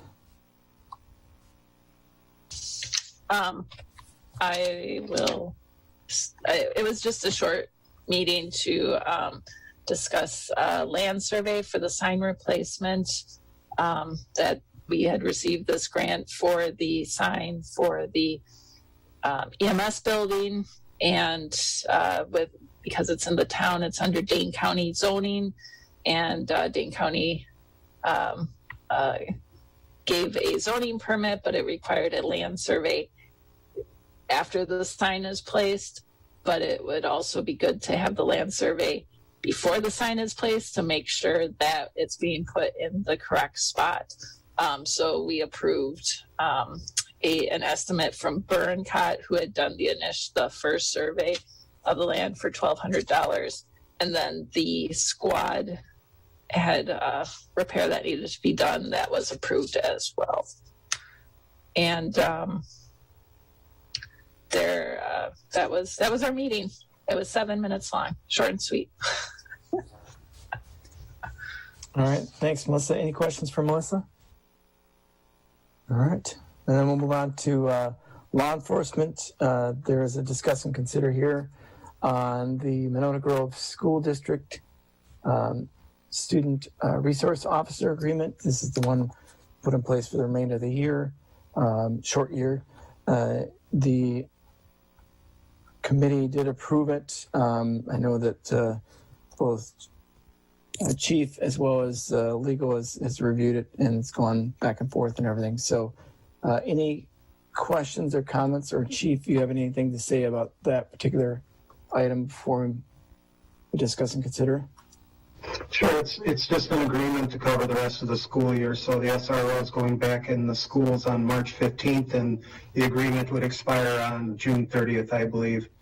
And then after that, the school board needs to decide if there's going to be a multi-year contract after that. All right, thanks, Chief. Any questions? Go ahead, Troy. If I can mention, the one thing that was brought up at the meeting is, if the school board does decide to renew a contract or whatever, I do believe there should be some language in there covering what we've just gone through, and whether we're going to get paid or not because of pandemic, whatever other circumstance. We're making the commitment to have an officer available, and I don't think it would be unreasonable that they would make a commitment to pay for that officer, whether they're specifically in that school or not, due to circumstances that are beyond all our control. So I'm certain that Larry, Rick, and company are all looking at all those when it comes to agreements when we go forward, the nuances, as well as any other legal office, I think. So any other questions or comments? Otherwise, is there a motion to? I'll make a motion to approve. Okay. I'll second. Motion and second then. Any further discussion? Having heard none, all those in favor? Aye. Aye. Anybody opposed? Anybody abstain? Motion carries. Then just going on with the rest of the law enforcement meeting, and then I'll let Chief tell me where I missed anything and everything along the way here. Chief Labor went through the annual report, highlighting some of the areas. For instance, we continue to have a very high violent crimes and property solve rate in the community. We're fortunate not to have a lot of things going on when it comes to those severe areas, but continue to, when it does happen, we're able to figure out in general who's done what and bring them to justice. So it's always good and encouraging. Favorable on the budget, favorable on just the whole launch of the fitness effort, the program that was put together last year and launched, and then he walked through a very short internal affairs. There's no internal affairs needed or requested, so it was a one-pager there. Use of force, walked through the three documented use of force and why they were needed. So that's also in the packet.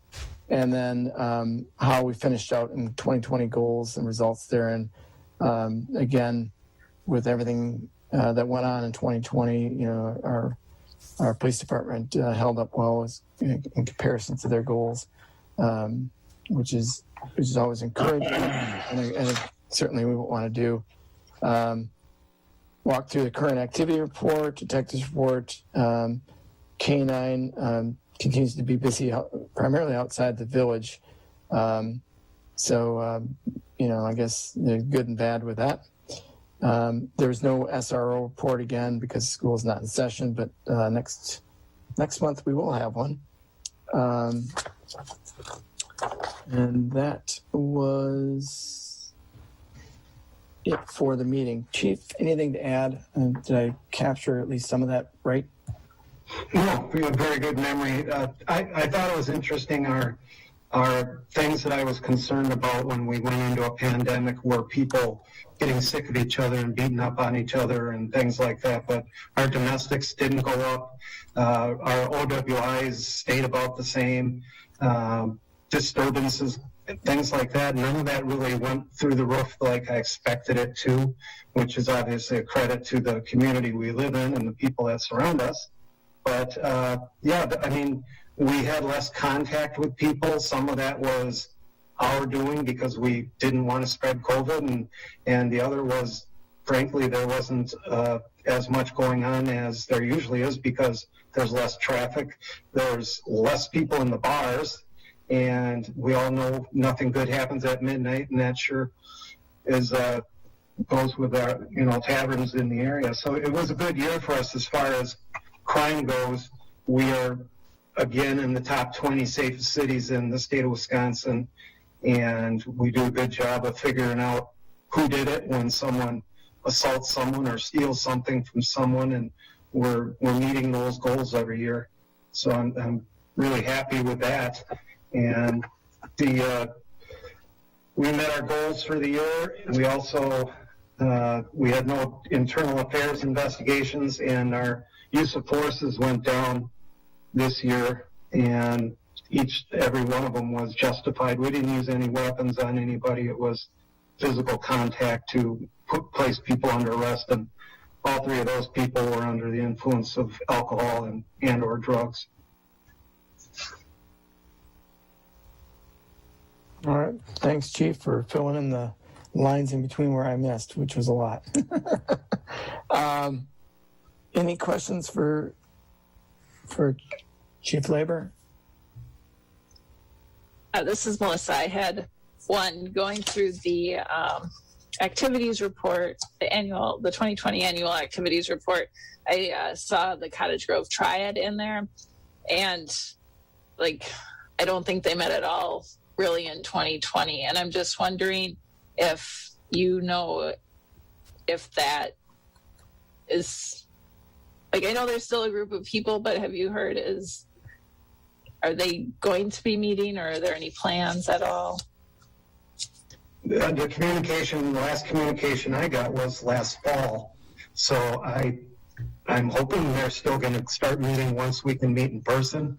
Obviously, most of the people on the triad are older people and probably more concerned about the health consequences. So, but this last fall is the last we talked with them. I just assume maybe this summer we'll start meeting again. And then with that, I know that page 21 is the proactive programming that you have, and the special needs awareness program. Back a couple of years ago, I know that the triad was talking about that as well. And so I was just wondering, how do you, if you can just give us a little bit more about that program and how you find those residents. Right, that's usually what comes through the schools, and it's our SRO is the person that would make contact through the social worker, and what we do is then have them fill out an emergency profile sheet and fill it out, and they give it to the officer, who then relays the information to the police department. And so we've had numerous contacts with children that are special needs when they walk away from home, or the parents frankly can't deal with them anymore. So we have an advanced knowledge of what their problems are and how best to handle them, like don't come up and touch them, things like that. So it's been super helpful. And when you go out there and you see these kids, you can call them by their first name because you had a picture of them beforehand, and you know what to talk to them about and how to get them back to their parents. So it's worked out pretty good. Okay.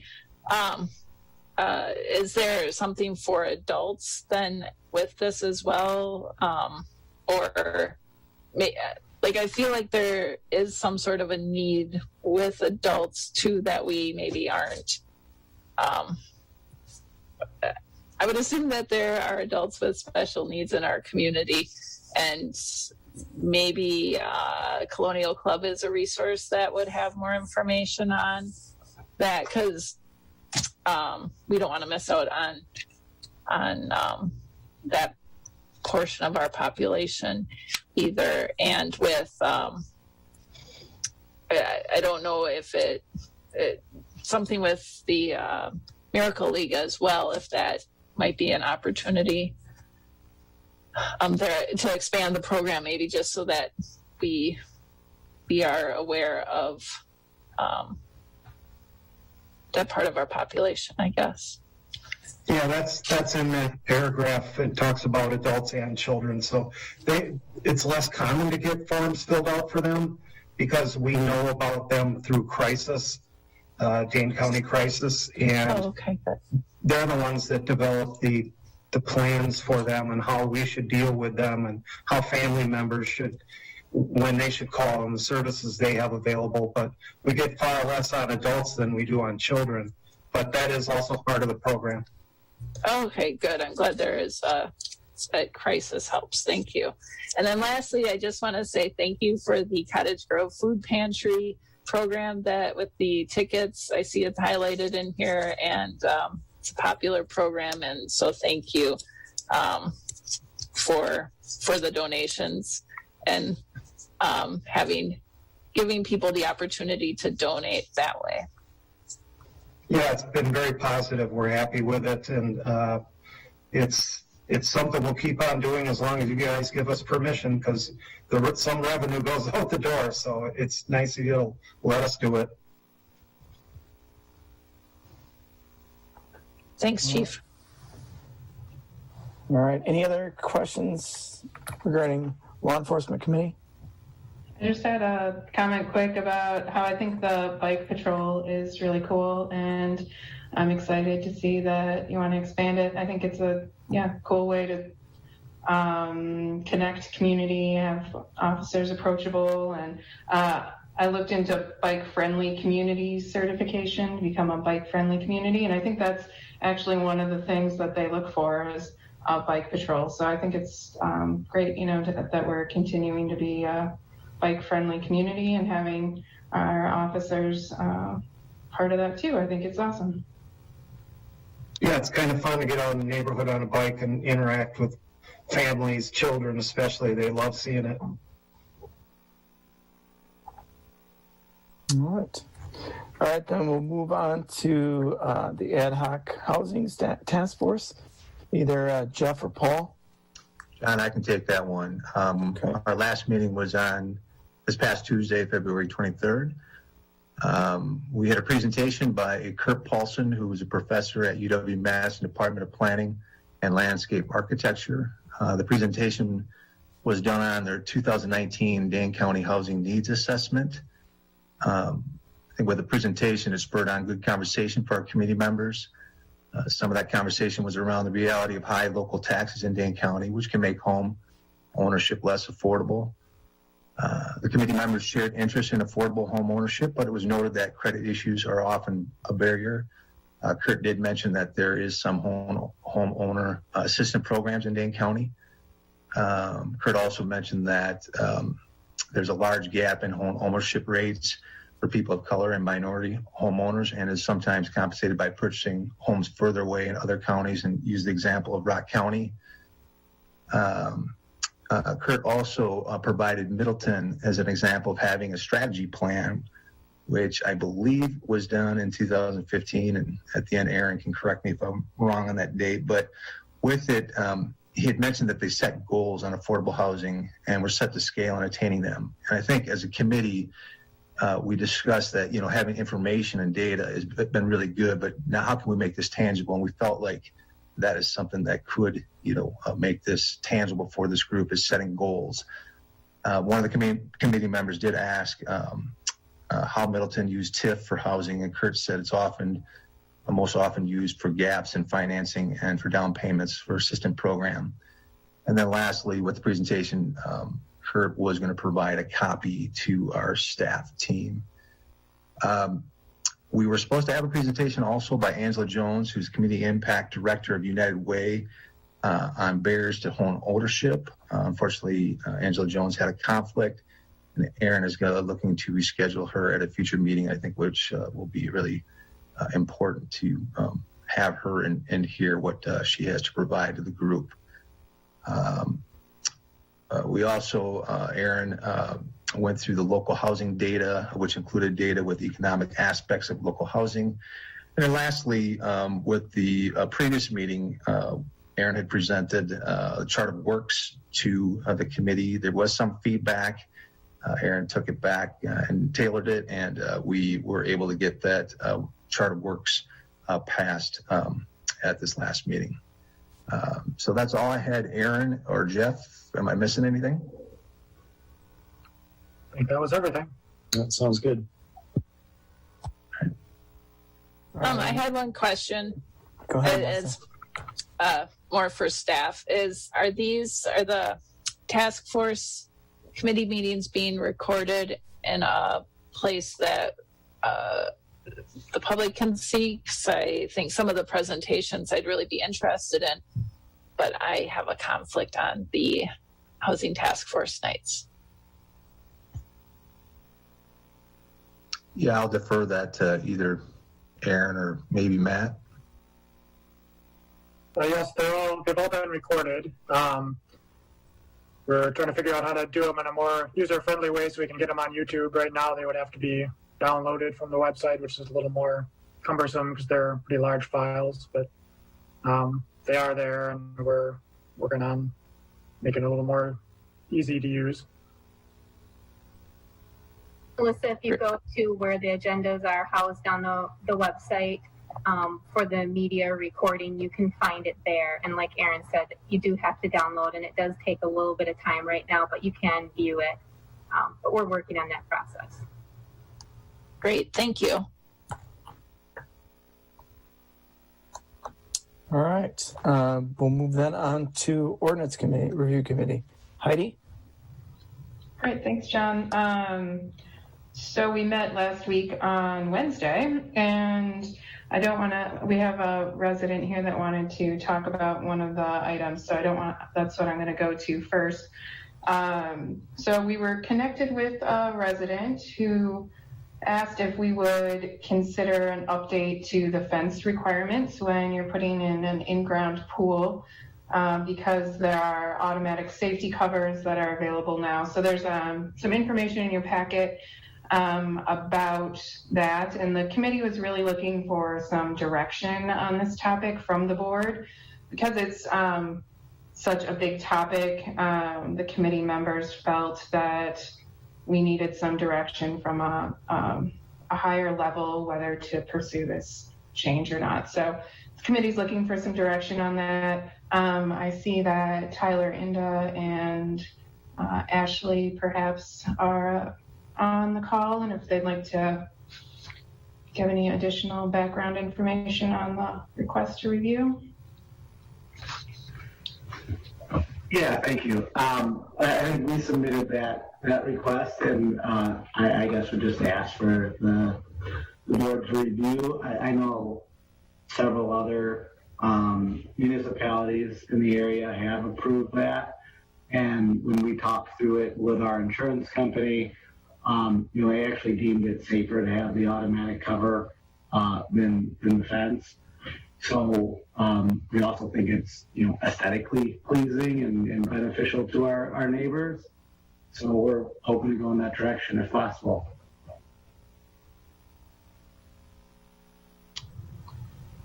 Thanks, Tyler. There is a memo in your packet that I prepared for the Ordinance Review Committee.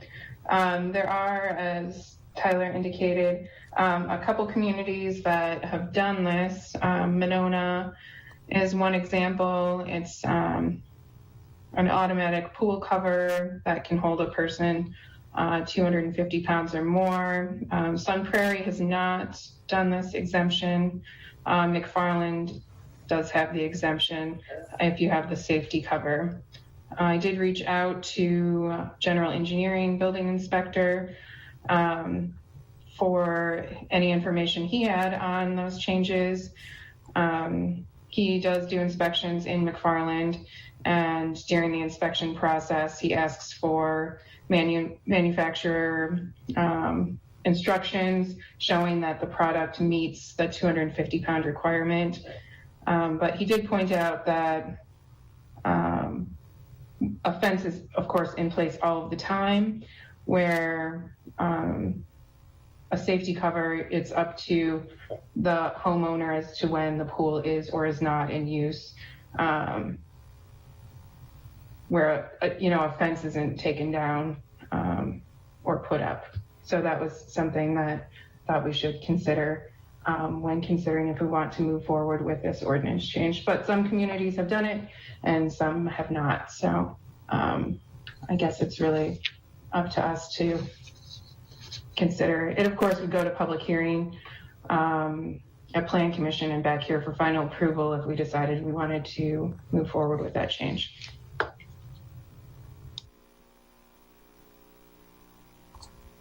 Any comments, questions from board members?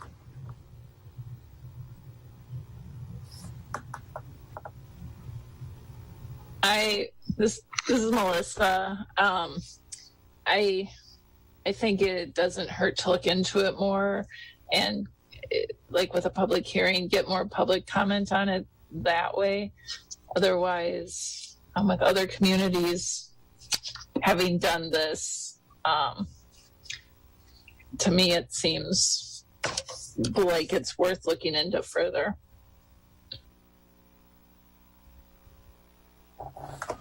Yeah, I agree. I think it's worth looking into, and I wonder if, Tyler indicated that he had talked to his insurance agent, if we could get some sort of kind of third party, or maybe Larry and Rick have an idea, or just something to give us an indication of safety, because I feel like I don't know that I can make that decision, or even a recommendation right now. But given that other communities have done it, it sounds reasonable. I don't see a reason why not to continue to explore it. Yeah, really it's a liability question for the homeowner, right? And so, from the village's perspective, it's, if you're requiring it as a regulatory function, you're doing so to protect the neighbors, public safety, children particularly who might wander into the property. And if you feel like there's an equivalent method of protection that you can do besides the fence. That's for you to evaluate and make a policy decision on. But at the end of the day, really, who's going to pay if it's not done well enough is the insurer and or the homeowner. It's quite a risk to take to make sure that to protect from the kind of liability that you have with a pool. Yeah, and just one thing to note on that would be what we were told, at least, and I think what some of the research shows, is that most of the accidents happen from children within the residence going into the, walking into the pool. And so the exterior fence, doesn't mitigate that. Whereas if you have the automatic pool cover, presumably if you have it closed, then you do have some protection against that. And that was the largest kind of pool incident out there. So that was one factor that, at least for our purposes, or reason, we'll go with it kind of regardless of this, but it was a factor that we considered. Okay. Other board members? Go ahead. I guess I'm personally of the opinion that I don't think Big Brother needs to be watching what someone's doing as long as they have a cover. If the cover meets those regulations, they're taking on the liability. If some accident happens, they're the one dealing with it. I'm not sure this is, to me, it's not really, again, we're taking homeowner rights away by forcing them to do things that frankly is, in my opinion, not a village issue. Another thing to add there is that sorry, go ahead, Jeff. I said I agree with Troy, 100%. Yeah, another thing to add there is that, fences have gates, and gates have latches, and sometimes they're left open, and sometimes they're faulty. But I think that one of the things that might be worth learning in terms of the ordinance review committee, Heidi, is to think about, how are the controls managed for opening the cover? If it was something that could be, it's pretty safe in terms of managing who can get it open even accidentally. Those kinds of factors really weigh into how you feel about the equivalent safety level of a fence versus a cover.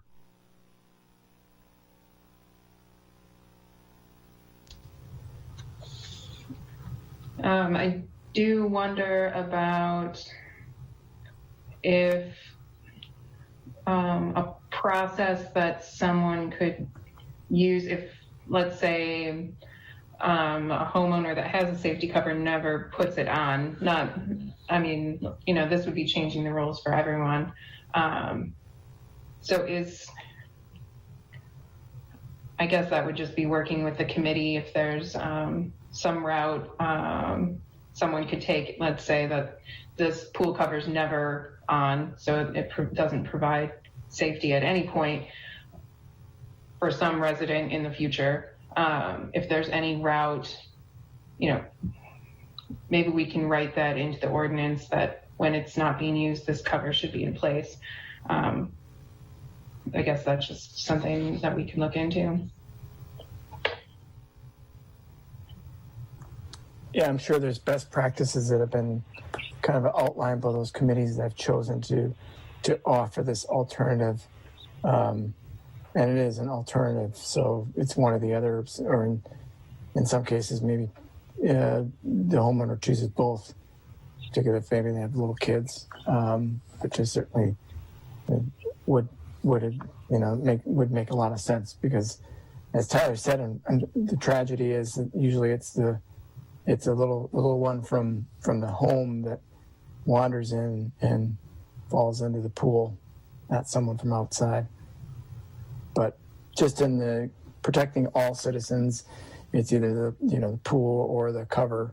I'm sorry, the fence or the cover, but there at least provides an option. But certainly worth exploring, I think, is what you're hearing here for ordinance to continue moving forward.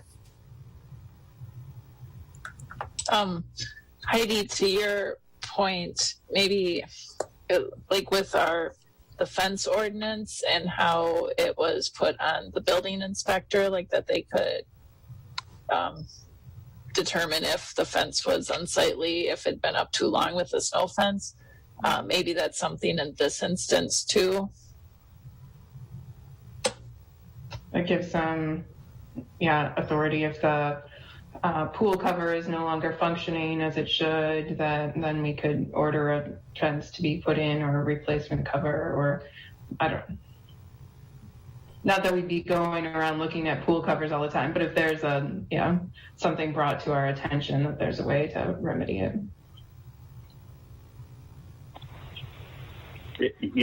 Presently with a fence, is there a regulation that says if you leave your fence door open, that there's a problem? I mean, I think we're making this more complicated than it needs to be. It's just, again, my opinion. These folks are taking, it's their liability, it's their issue, and I don't want to see anybody die, and it makes a great video to have the neighborhood deer swimming in your swimming pool, but at the end of the day, I think that we could complicate this and make it so the average citizen doesn't understand what their requirements are. And I've seen many fences where the fence door is never closed, and there's nothing that says you need to have your fence door closed, that your neighbor has to call and say the fence door is never closed.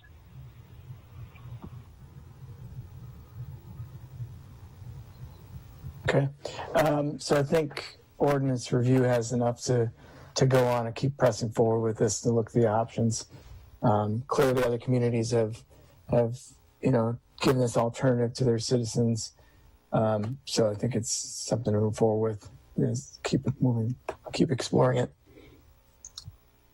Any other items from ordinance then, Heidi? And we'll take this up at our next meeting, do some research in the meantime, and I'll provide an update on that next month. Other updates we have in progress, updating the special meetings procedures. We're looking into that. The bow hunting, food trucks, fireboxes, and chickens are in process also. And the other portion of the fence is about the temporary snow fence. So there will be a public hearing on the chicken changes and the fences coming up at Plan Commission. The ordinance review next meeting is March 31st. All right. Any other questions or comments for Heidi? All right. Move on then. Reports from village officers. Starting with Larry.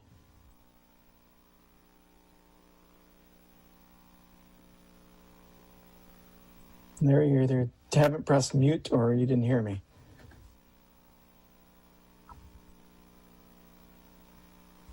It was the former. I actually gave a whole report and then realized that I was the only one who heard it.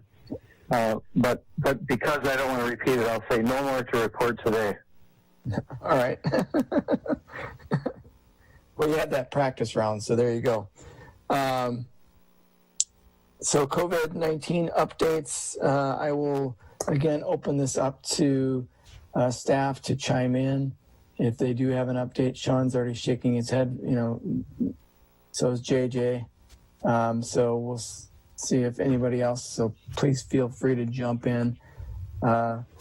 Lieutenant Wagner looks like he's anxious to chime in. I don't know, maybe just position, I'm not anxious. I just got a couple of things I just wanted to add. Okay, please do. Just to go back to, the Firemen's Festival, we did get in a meeting today information that Madison-Dane County Public Health will hopefully be coming out with some guidelines here very shortly when it comes to spring/summer/fall festivals and or large gatherings.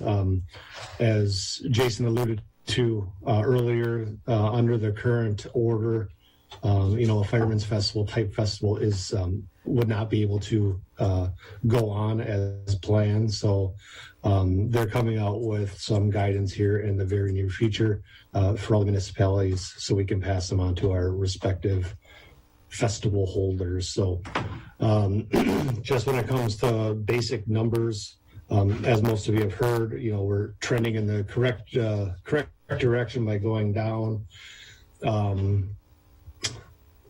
to this date, so as of February 28th, Cottage Grove has had a total of 505 confirmed COVID cases within the village.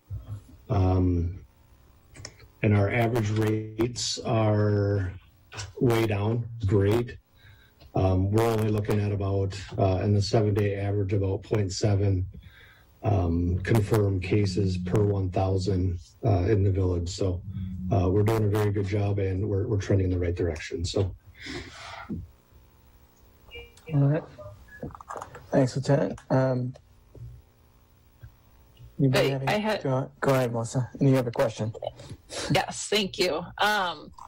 Lieutenant Wagner, is at Summit, are they doing testing there, drive-through testing? Do you know? At Summit's headquarters? Yeah. That I'm not aware of. I can look into it a little bit further and get back to you. Yeah, I saw something, and I think it was the testing, not the vaccine. So, yeah, if you can find out and just send that out to us, that would be great. Yep, I'll be more than happy to do that. And just as most of us all know, that a third vaccine did get approved by the FDA. Johnson & Johnson will be partaking in giving vaccines, and it sounds like Dane County will be receiving their first shipment of Johnson & Johnson vaccines sometime next week. So now we have another supplier, so hopefully we can get more vaccines out. Yep. Thanks, Lieutenant. Thanks, Melissa. Then moving on to communication miscellaneous business, first starting with the approval of vouchers. Any questions or comments on the list?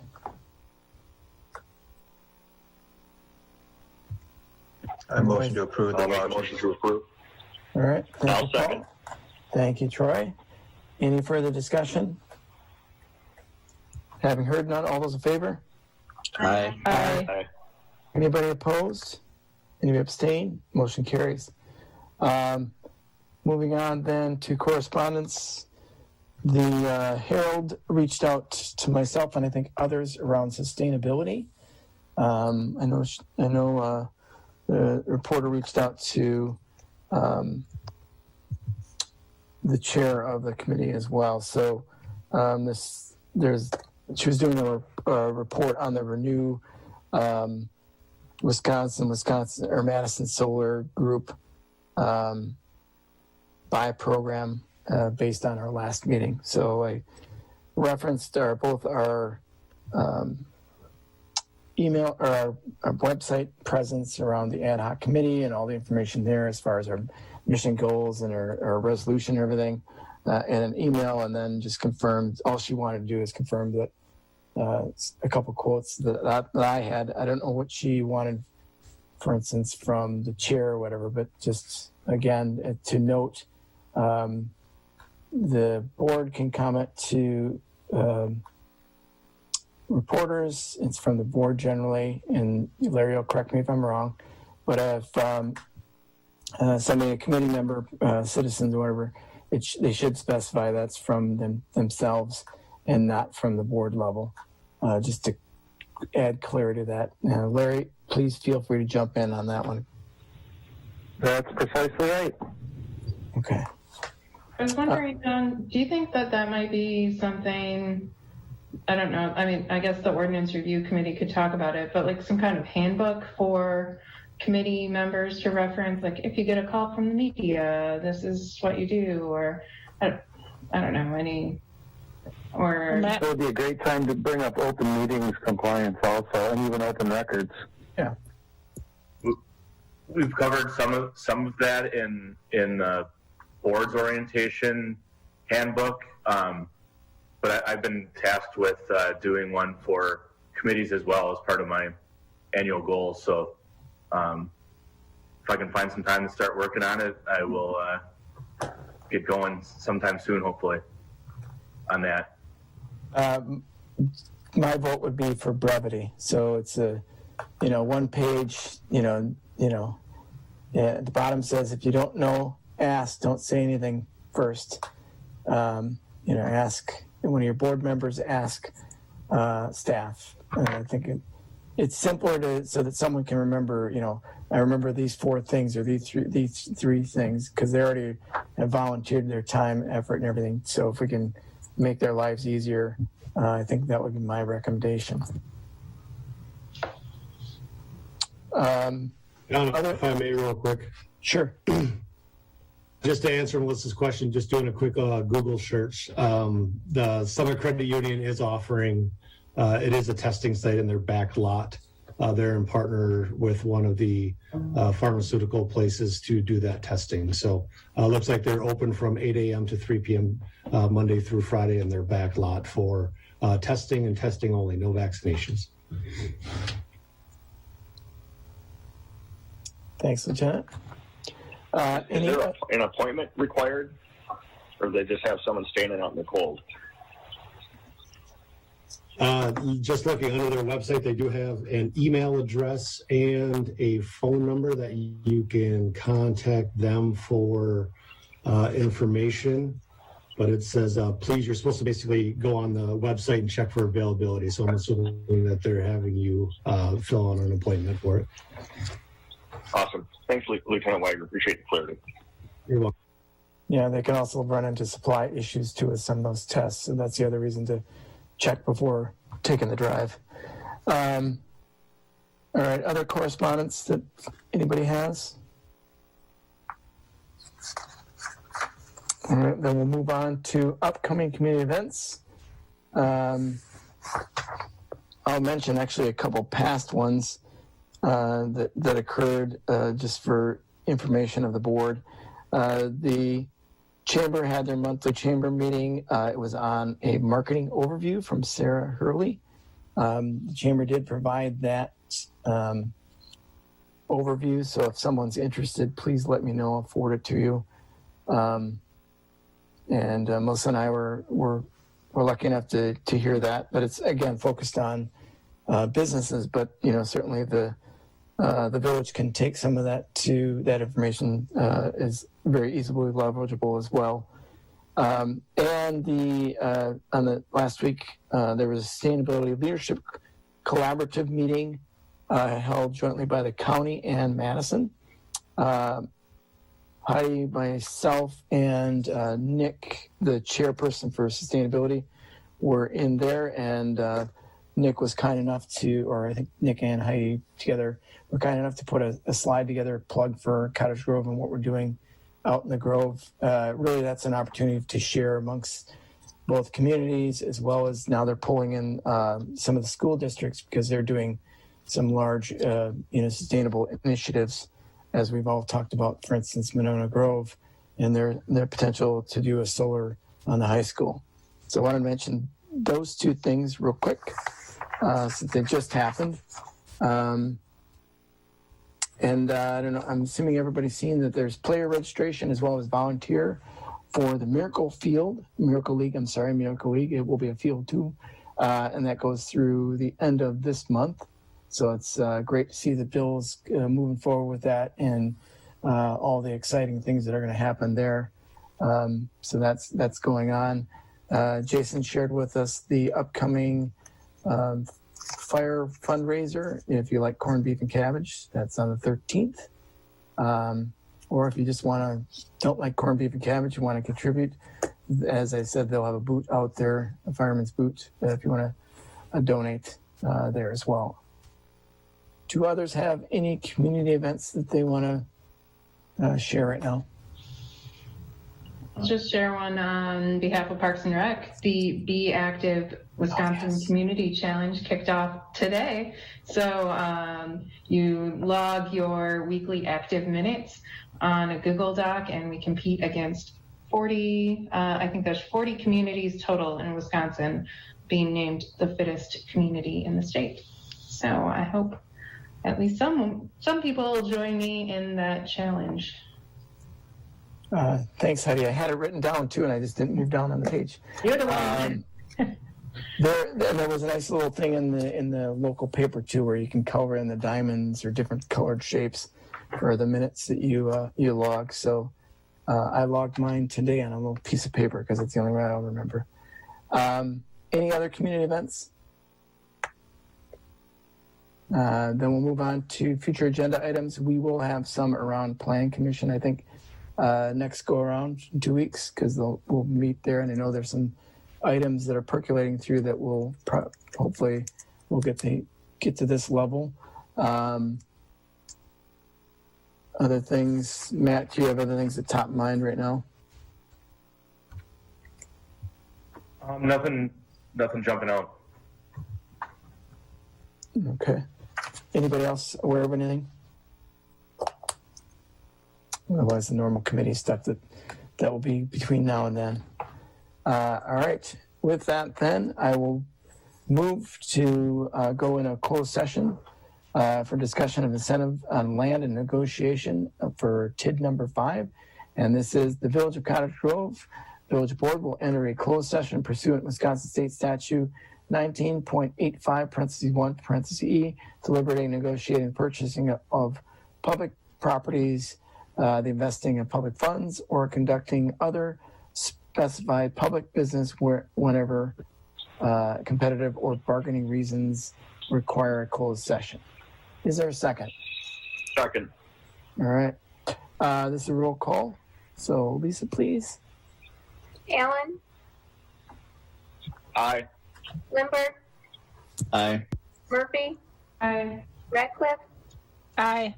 Valencia, Aye. Vandervelde, Aye. and Williams. Aye. So we'll pop over to the closed session. Thanks, everybody.